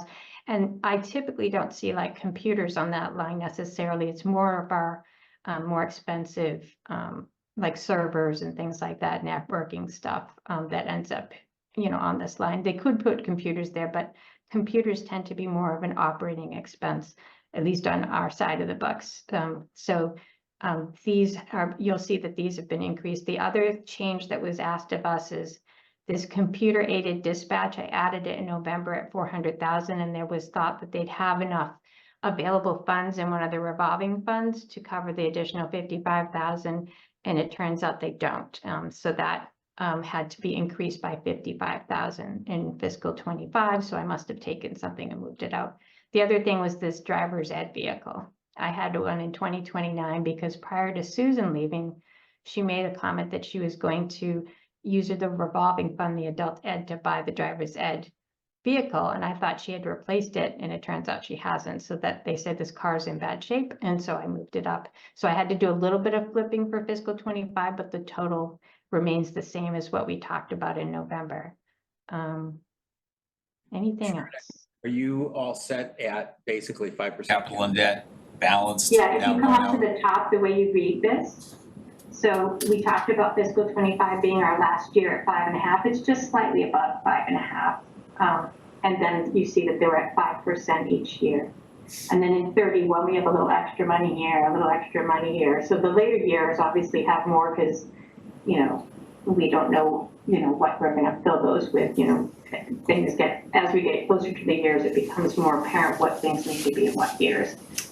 So you see there's a lot more available money in 31 through 34, but not so much. We're pretty much scheduled for everything else. So the only reason we're doing a lot of these changes is because things have changed. Like the approach for that alarm panel had to change, and the need for the floor needed to change. So everything had to shift to a lot to keep that 5% stable where it's supposed to be and stay in budget. Sharon, can you go to your notes on the very bottom just for a second? I just want to talk about what I mentioned to you the other day in terms of sometimes we have big projects like a school or a senior center or something like that.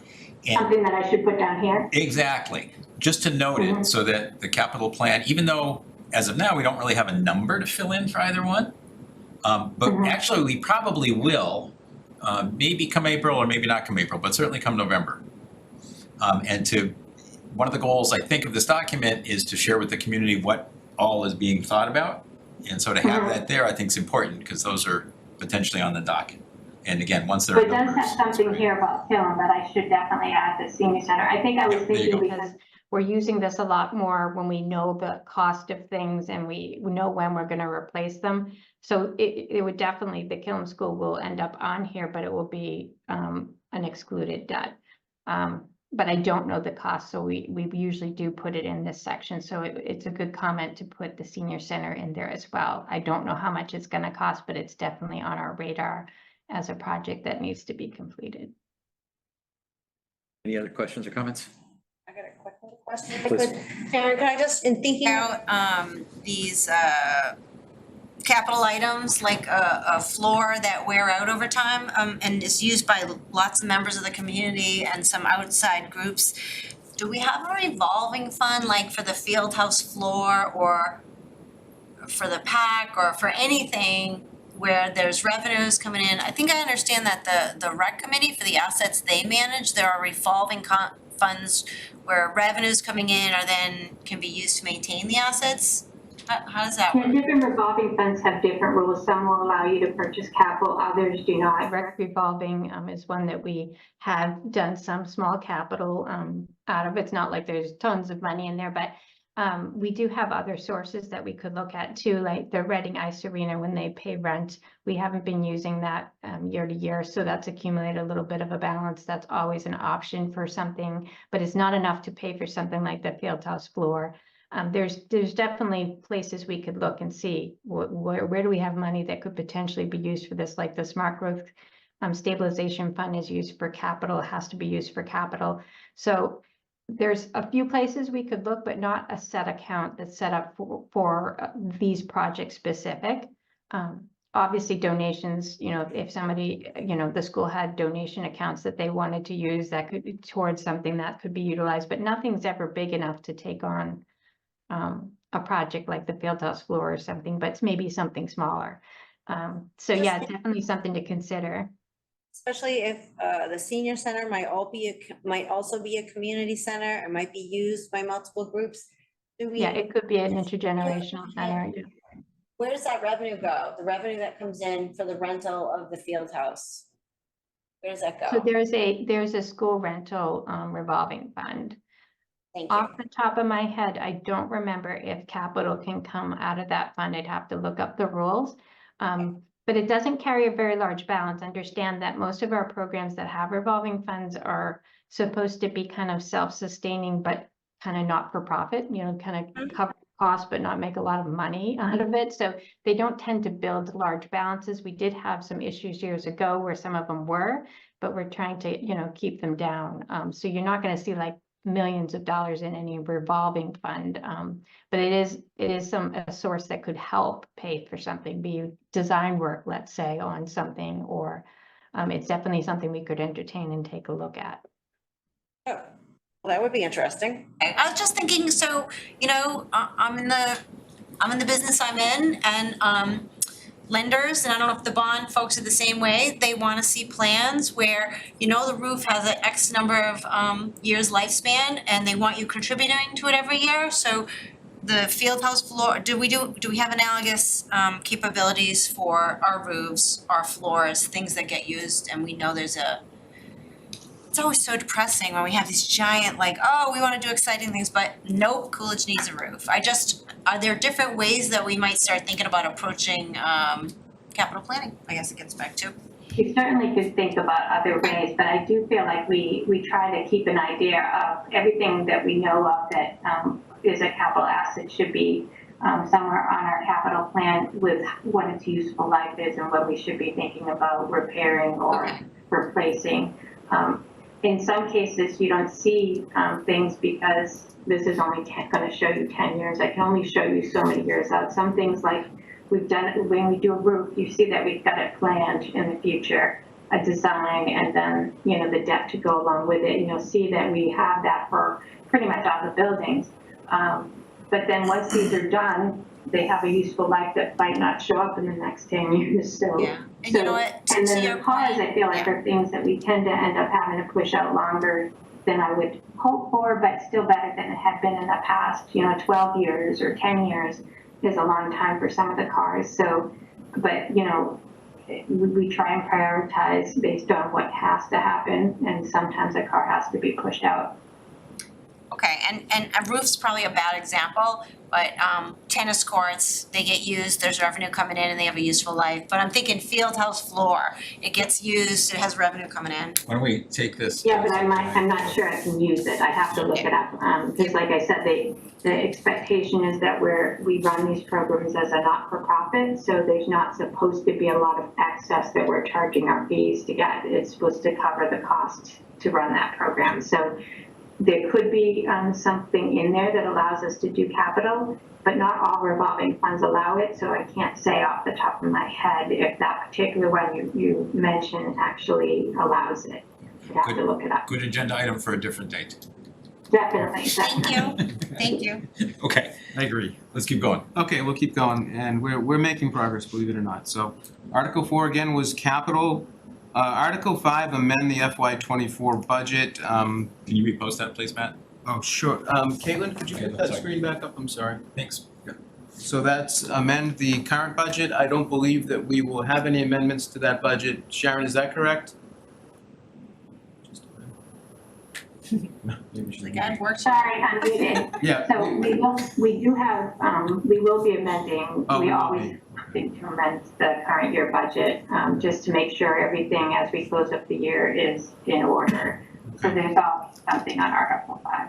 Okay. Is expected to be modest in size, or is it something So dramatic? right now, so some of the things that I'm seeing that I haven't seen in the past, because we've always had a buffer in the health insurance that we've, not been having to budget at that 7-8% like we did years ago. We had built up a little bit of a buffer and we were going with smaller percentages of increase because we were getting such low increases on our health insurance. This year, I think health insurance is trending towards needing like $150,000, maybe a little bit more. I'm still working on the numbers. And so what I proposed for this town meeting to not dip into free cash is that we utilize the OPEB funding the way we talk about it in the book. It's always kind of been used as a hedge. We always have at least 500,000 there, and we don't move it into the trust fund until April so that we can see how we're trending with health insurance. Because when we're building the budget, we never know enrollment, we never know what our increase is really going to be. And this year it happened to be higher than what we budgeted. And so what I'm proposing is taking that money out of the OPEB funding. So instead of 500,000 going to 350 for the funding for OPEB to conserve the free cash. But there are also other things on there as well as I want to say that, snow and ice, we always try and ask for some money for snow and ice. I think there's a request for 75,000 just to be sure we'll have enough. We may not need it. So I feel like in total there was like 200,000 coming from free cash when all was said and done, because we had some requests for vacation or leave buyback for people who are retiring. If they give 6 months notice, they can get their vacation time paid out to them at retirement. We have several of those. So I was trying to cover most of those with attrition savings or savings from other departments where we had open positions to minimize the use of free cash. But it does look like we're around 200,000 of free cash, which is kind of low for us, but I'm trying to be more conservative with free cash given that we're at such a high level with the operating budget. So I'm trying to find other sources. Thank you. Okay, thank you, Sharon. The next article would be approval and payment of prior year's bills. I don't believe there are any right now. If there are not any, they will be tabled. If not, they will be tabled. If there are, we could add those in at the time. Article 7, appropriate funds into the OPEB irrevocable trust. That's what Sharon just mentioned. I think the amount she talked about was 350,000 into the trust. That's something we do every year to offset OPEB. Article 8, move 40R funds into the Smart Growth Stabilization Fund. That's on there. That could be postponed. There's nothing right now. Andrew, I think, had told me there might be something coming in there between now and town meeting, and so we hold that as a placeholder. If it doesn't come in, we will ask that to be indefinitely postponed. The next one is the Parker roof reallocation to the Coolidge fire alarm. Sharon had talked about that as well, 95,000 there, and we can talk more about it, but I think Sharon covered that article and the next article very well, the one that came up regarding the floor at the high school. And like Chris had said, I had sent an email on that as well, and I think we've discussed it quite a bit tonight, but happy to discuss it more if we wanted to.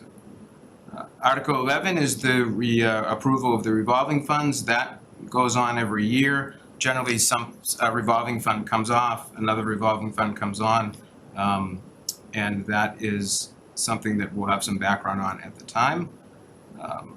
Article 12 is, if you can scroll down to Article 12, this is the approval, this is the adoption of the budget, standard article. We always move that to the second night, so we can expect that to be at the second night of town meeting.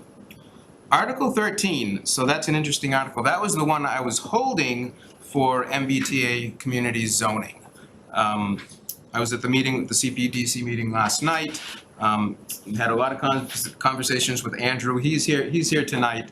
And we're not, correct me if I'm wrong, Andrew, we're not going to go forward with the zoning at this time. We're putting sort of a pause button on that.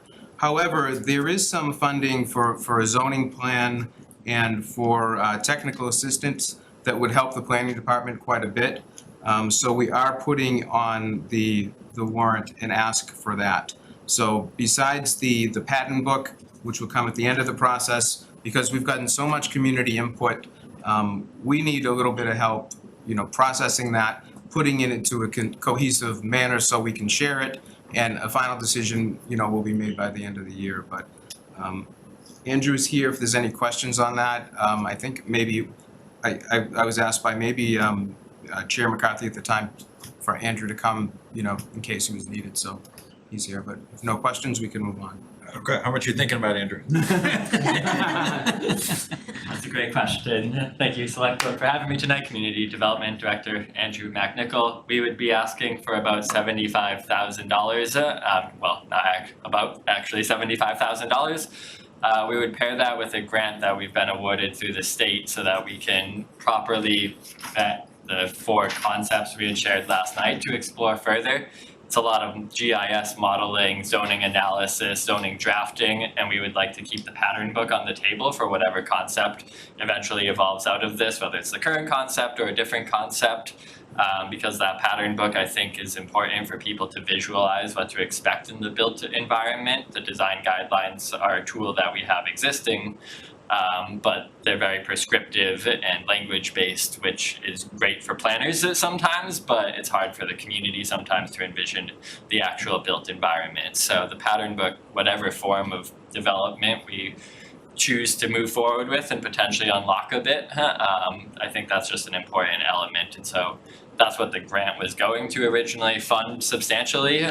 And now that we're using the grant to help more modeling and zoning analysis, the partner funds through town meeting, hopefully locally, can support the pattern books, support zoning analysis, and help us do town-wide mailings that we've heard are an important element for engagement that we do, and they are a decent chunk of change for town-wide mailings, so.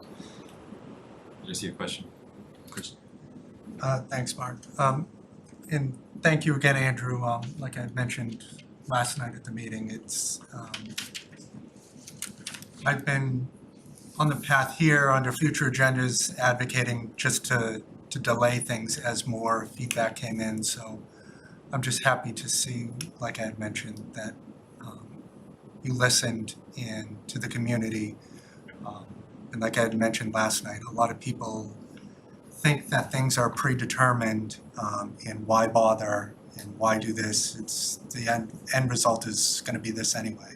And last night's meeting is proof that that is not the case, because Andrew and Mary are pivoting and listening to the feedback, and I mean, they should be commended for that. And people have to stay active, because all of the feedback just can't come in September. Everyone has to stay engaged, so thank you both for continuing. Thank you, Chris. So yeah, we'll continue to work on the current concept and new concepts as well that we shared last night, and see which one starts to pull ahead, which one or two, and work from there to bring hopefully one to town meeting. Thank you. I watched a lot from home, and I know you have been listening to feedback all along and coming up with these alternate concepts. So I appreciate that, and I know the community does. And for what it's worth, you've probably heard as well. I think our neighbor Wilmington has been able to come up with a plan that really doesn't land on top of a bunch of residential neighborhoods, and they're just a little more, they're set up differently, they're a little more fortunate than where it's gonna be a harder task for us, so ask the community to hang in there and support you. Thank you. I agree. Thank you. No, I was kind of hoping for this, not in a bad way, but I think you've been doing a great job, you have a big job ahead of you, and I think getting the support you need is warranted, and I give credit to the people who have been coming and paying attention to, push you a little bit in a good way to, really look at things and just really, you've been super thorough. I've been watching from a distance and going to some meetings. I've been keeping up to date on what's going on, and last night, it'd be nice to present 2. I know going over 4 is going to be a lot, but I think 2 would be better to just pick from. But again, we'll see how it goes. Yeah, they get pretty complicated. Yeah. So it's complicated with one right now. Yeah. Thank you. And I thank Andrew and his team too for doing a great job, and There's been a lot of meetings, there's been precinct meetings, there's been CPDC meetings. Tonight, Andrew had 2 other meetings besides this meeting, so we're lucky to have his time, but real bang-up job by you and your team. Thank you, I appreciate those kind comments, so we'll keep working hard. Okay, Thank thank Thanks, you. Andrew. Thank you guys. Thanks. The next would be Article 14, and that is debt authorization for Haven Street Infrastructure Project. So we had, this has been in the works for a while, and I think back in November 22, town meeting agreed to have 7,050 in design funds. I'm having trouble reading my own notes. Allotted for the streetscape design on Haven Street, High Street. We also received 2.6 million in mass work grants for this project. But there is an overage that we would need to borrow for. We're estimating that to be about 3.8 million. There is money in the bond bill that, and I believe it was signed by the governor, but it has to be borrowed. So it's still delayed. If the money comes through for the bond bill, that would significantly offset this project as well. So we'd have to see how that comes to fruition, hopefully before town meeting. Or the project could be expanded to, say, CVS parking lot or somewhere around there. So that's an ask. I talked to the town engineer about it today to make sure we were still on track, and that's what we would like to see on Haven Street. So Matt, is that 3.8 in the capital plan now? I'll have to defer to Sharon, but I believe it's been talked about for many years, and it should be if It is it's in the not, capital plan. It is, thank you, without looking at the And it's in plan. the debt plan as well. thank you. So it's there, and it's needed on Haven Street for our downtown. And the next item is easement gazebo circle. So that's a request that came in from RMLD. I talked to Greg Phipps, the director there. It's a simple easement because we have the pump station at Gazebo Circle. We need to now have electricity go to that pump station. And so it's a simple easement for all sorts of apparatus to provide the electricity. Greg said he'll provide some more information and would be at town meeting if needed. But I think that easement makes sense. And the last item that I have is the removal of town meeting members. That's one that's standard. We usually defer that to the last night. We check people's attendance, and you know the drill on that one. So that's the warrant as it stands right now. I plan on closing the warrant on the 27th. That was the date we had talked about. So I'll be back before you on the 27th, asking to close the warrant on that night. And between now and then, I'm happy to take more input. I think I was sort of planning for MBTA communities to be sort of the star of the show. Now it's not so much, but there's still a lot of meat on this town meeting warrant, so. Nice job, Matt. Thank you. Questions, comments, anybody? Okay. Thank you Roll very much. on. So now let's go to closing the warrant for the local election. All right. And Laura Gem is here. There'll be things to sign as well. Excuse me, we need to remember to sign the easement. Yeah, yes. And Okay. Karen noticed a little bit of a change here. I don't know if we can talk about it after, but Okay, just. please, before you leave, let's sign that easement and get it. Well, it's not correct, so I was wondering if we just print that page out again, correct it? Yeah, the issue, this was provided to me through Mark from Meadow Brook. Did we have the original of this document We're somewhere gonna on? e-copy, cause it still says, it doesn't say Karen Herrick secretary, it says Chris Haley secretary. I'm guessing we provided the document, you don't think so? Yeah. So I would think, I mean, this is the signed document, so, yeah, I could, But there's no signature on that page yeah, currently. no. no, there's no signature, so we can get another page. It was, I've come into this a little bit late, so, Yeah, I got the document from, Meadow Brook, so, from Mark. So. maybe okay with our stamps being used if there's a rush. Yeah, or maybe we sign it, you make the correction by hand, and then we see if that's acceptable, or if not, then Okay. there's a new document, and then just do the stamp Yeah, signature. yeah, when we can check on that. It needs to be notarized, is the reason I want it to Yeah, happen. and I do have the notary here tonight to do that, so. Gotcha. So, sorry about that. You make me secretary for 3 minutes if you like. We'll correct I don't that. like all these handwritten scribbles either, so, all right, Okay. Okay, Laura. get it done one way or another. Sorry, that's going Please. around. So you have before you two warrants. One is for the local election and one is for the presidential primary. Presidential primary is pretty standard. We do this for every election to be posted within the precincts. The local election, generally you don't have a warrant for that as it's part of the town meeting warrant. But the law states that you can't include the election on a town meeting warrant if the election is more than 35 days from the date of the town meeting. So because of moving it, we need to put it on a separate warrant. Okey-dokey. We left Article 1 on the town meeting warrant just because that's what everybody's used to. Any questions? Sorry, give me 1 second, I'm just behind here a minute.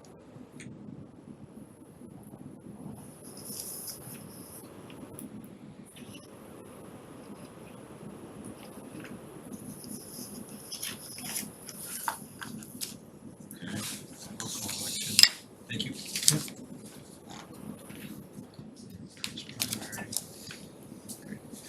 Any members have any questions? Chris? How has the volunteer scenario progressed, transpired? Are we good? Everything's good? We are not. We desperately need election staff. I finished up today dealing with the responses that we've gotten, and we need, because of the fact that we're doing 2 elections, we need double staff.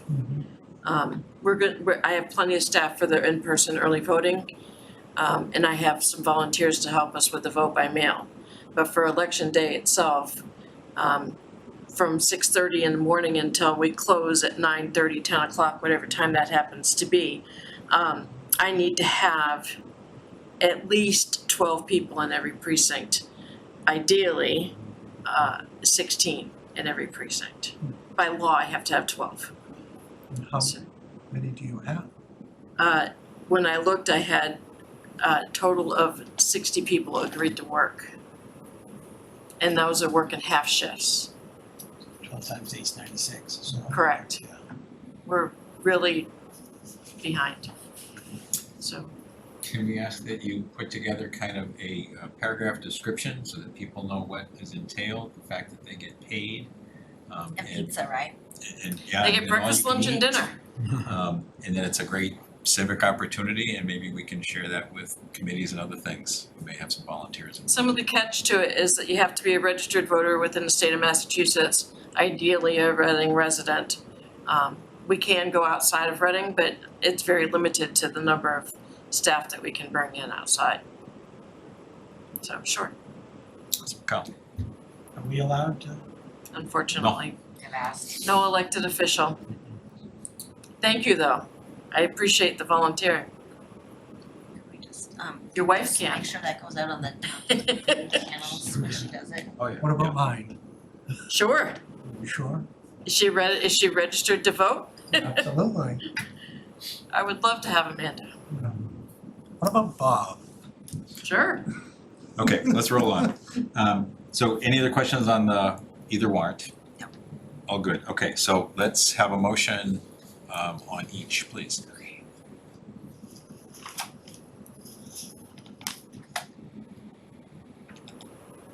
Okay, warrants. I have one motion. Move to close the warrant for the local election and state primary to be held on March 5th, 2024. Is there a second? Second. Thank you, Chris. Any discussion? No. Take a vote, all those in favor, raise your hand, opposed, we are 4-0. Laura. Second motion. You want me to stick around or just get them from you tomorrow, Matt? Well, they need to be, well, we can have them signed. They were both done in one motion. Oh, sorry, that was one. Yes. There was one motion. Sorry, I heard Yes. just, So they'll I be had signed in, local and state. I can I said give it to you local and tomorrow, state. Laura. Oh, state is, the presidential primary is state. Correct. Thank you. I did, yeah, okay. Cool, okay. All right, so let's finish these, that'll have all the documents Thank you. signed. Thank you, Laura. Thanks, Good Laura. night. Laura, if you can kind of send that quick paragraph, there are a number of meetings coming up where we can share this information. I will take care of that in the morning. Thank you. Uncle Sam, we need you. Alright, thank you. Bye. Okay, the only thing left on here is discuss future agenda items and approve meeting minutes. So any future agenda items? So we've now set ourselves up for next, Matt, we'd like to have a meeting next Tuesday, the 13th at 6 p.m. Uh-huh. Can you see if we can have this room, or if not, an alternative one agenda item, which will be discussion and vote on town manager, whatever the exact words were here. Discuss and vote on appointment of new town manager for 4 finalists. Yep, And I will we pass. can catch you up if you weren't watching. No, I was watching. I'll pass that on to the staff. I'm recused from that whole process, but I will pass that information on to the Please, folks. yeah, so if Caitlin or Jackie can come back to me tomorrow, just let me know. Sure, I think Caitlin's listening, so hopefully Yeah. that. Yes. Caitlin? I will get Hopefully in touch she'll- with you tomorrow, Mark. Thank you. Like old times, huh, Caitlin? Future agenda items, anything at this point? Yeah, I Karen. think we should have a placeholder. We're gonna need to make a green communities vote. We don't have a date yet. We could please add that to a future agenda item. Probably looks like it might be April. Well, actually, I don't know about the timing. Maybe we can take it in advance. I don't know. We'll see. Thank you. And sorry, I don't have it open in front of me. Do we have an item to talk about whether or not we were gonna establish a committee for CPA? I think Is that already was- on That's here? on there. Okay, it is already, great. I'd like to also add a future agenda item, which would be to have a discussion about the capital planning process, an initial discussion. Yeah, you forgot. Oh, sign that one? Oh, I signed only one. Yep. Thank you. Okay, any other items? Thanks, Chris. I need that one back, Mark.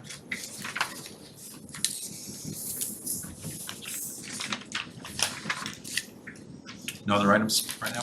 Okay, let's go to the one set of minutes. Let's take a look at the minutes. Thank you.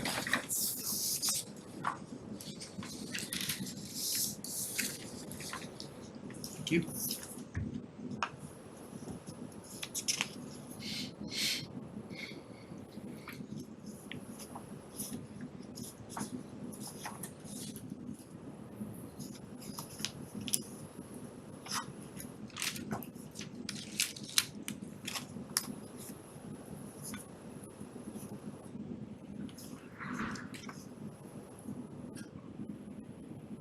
This will be the last time our minutes will say, docs are noted, they are not quite ready for the easement.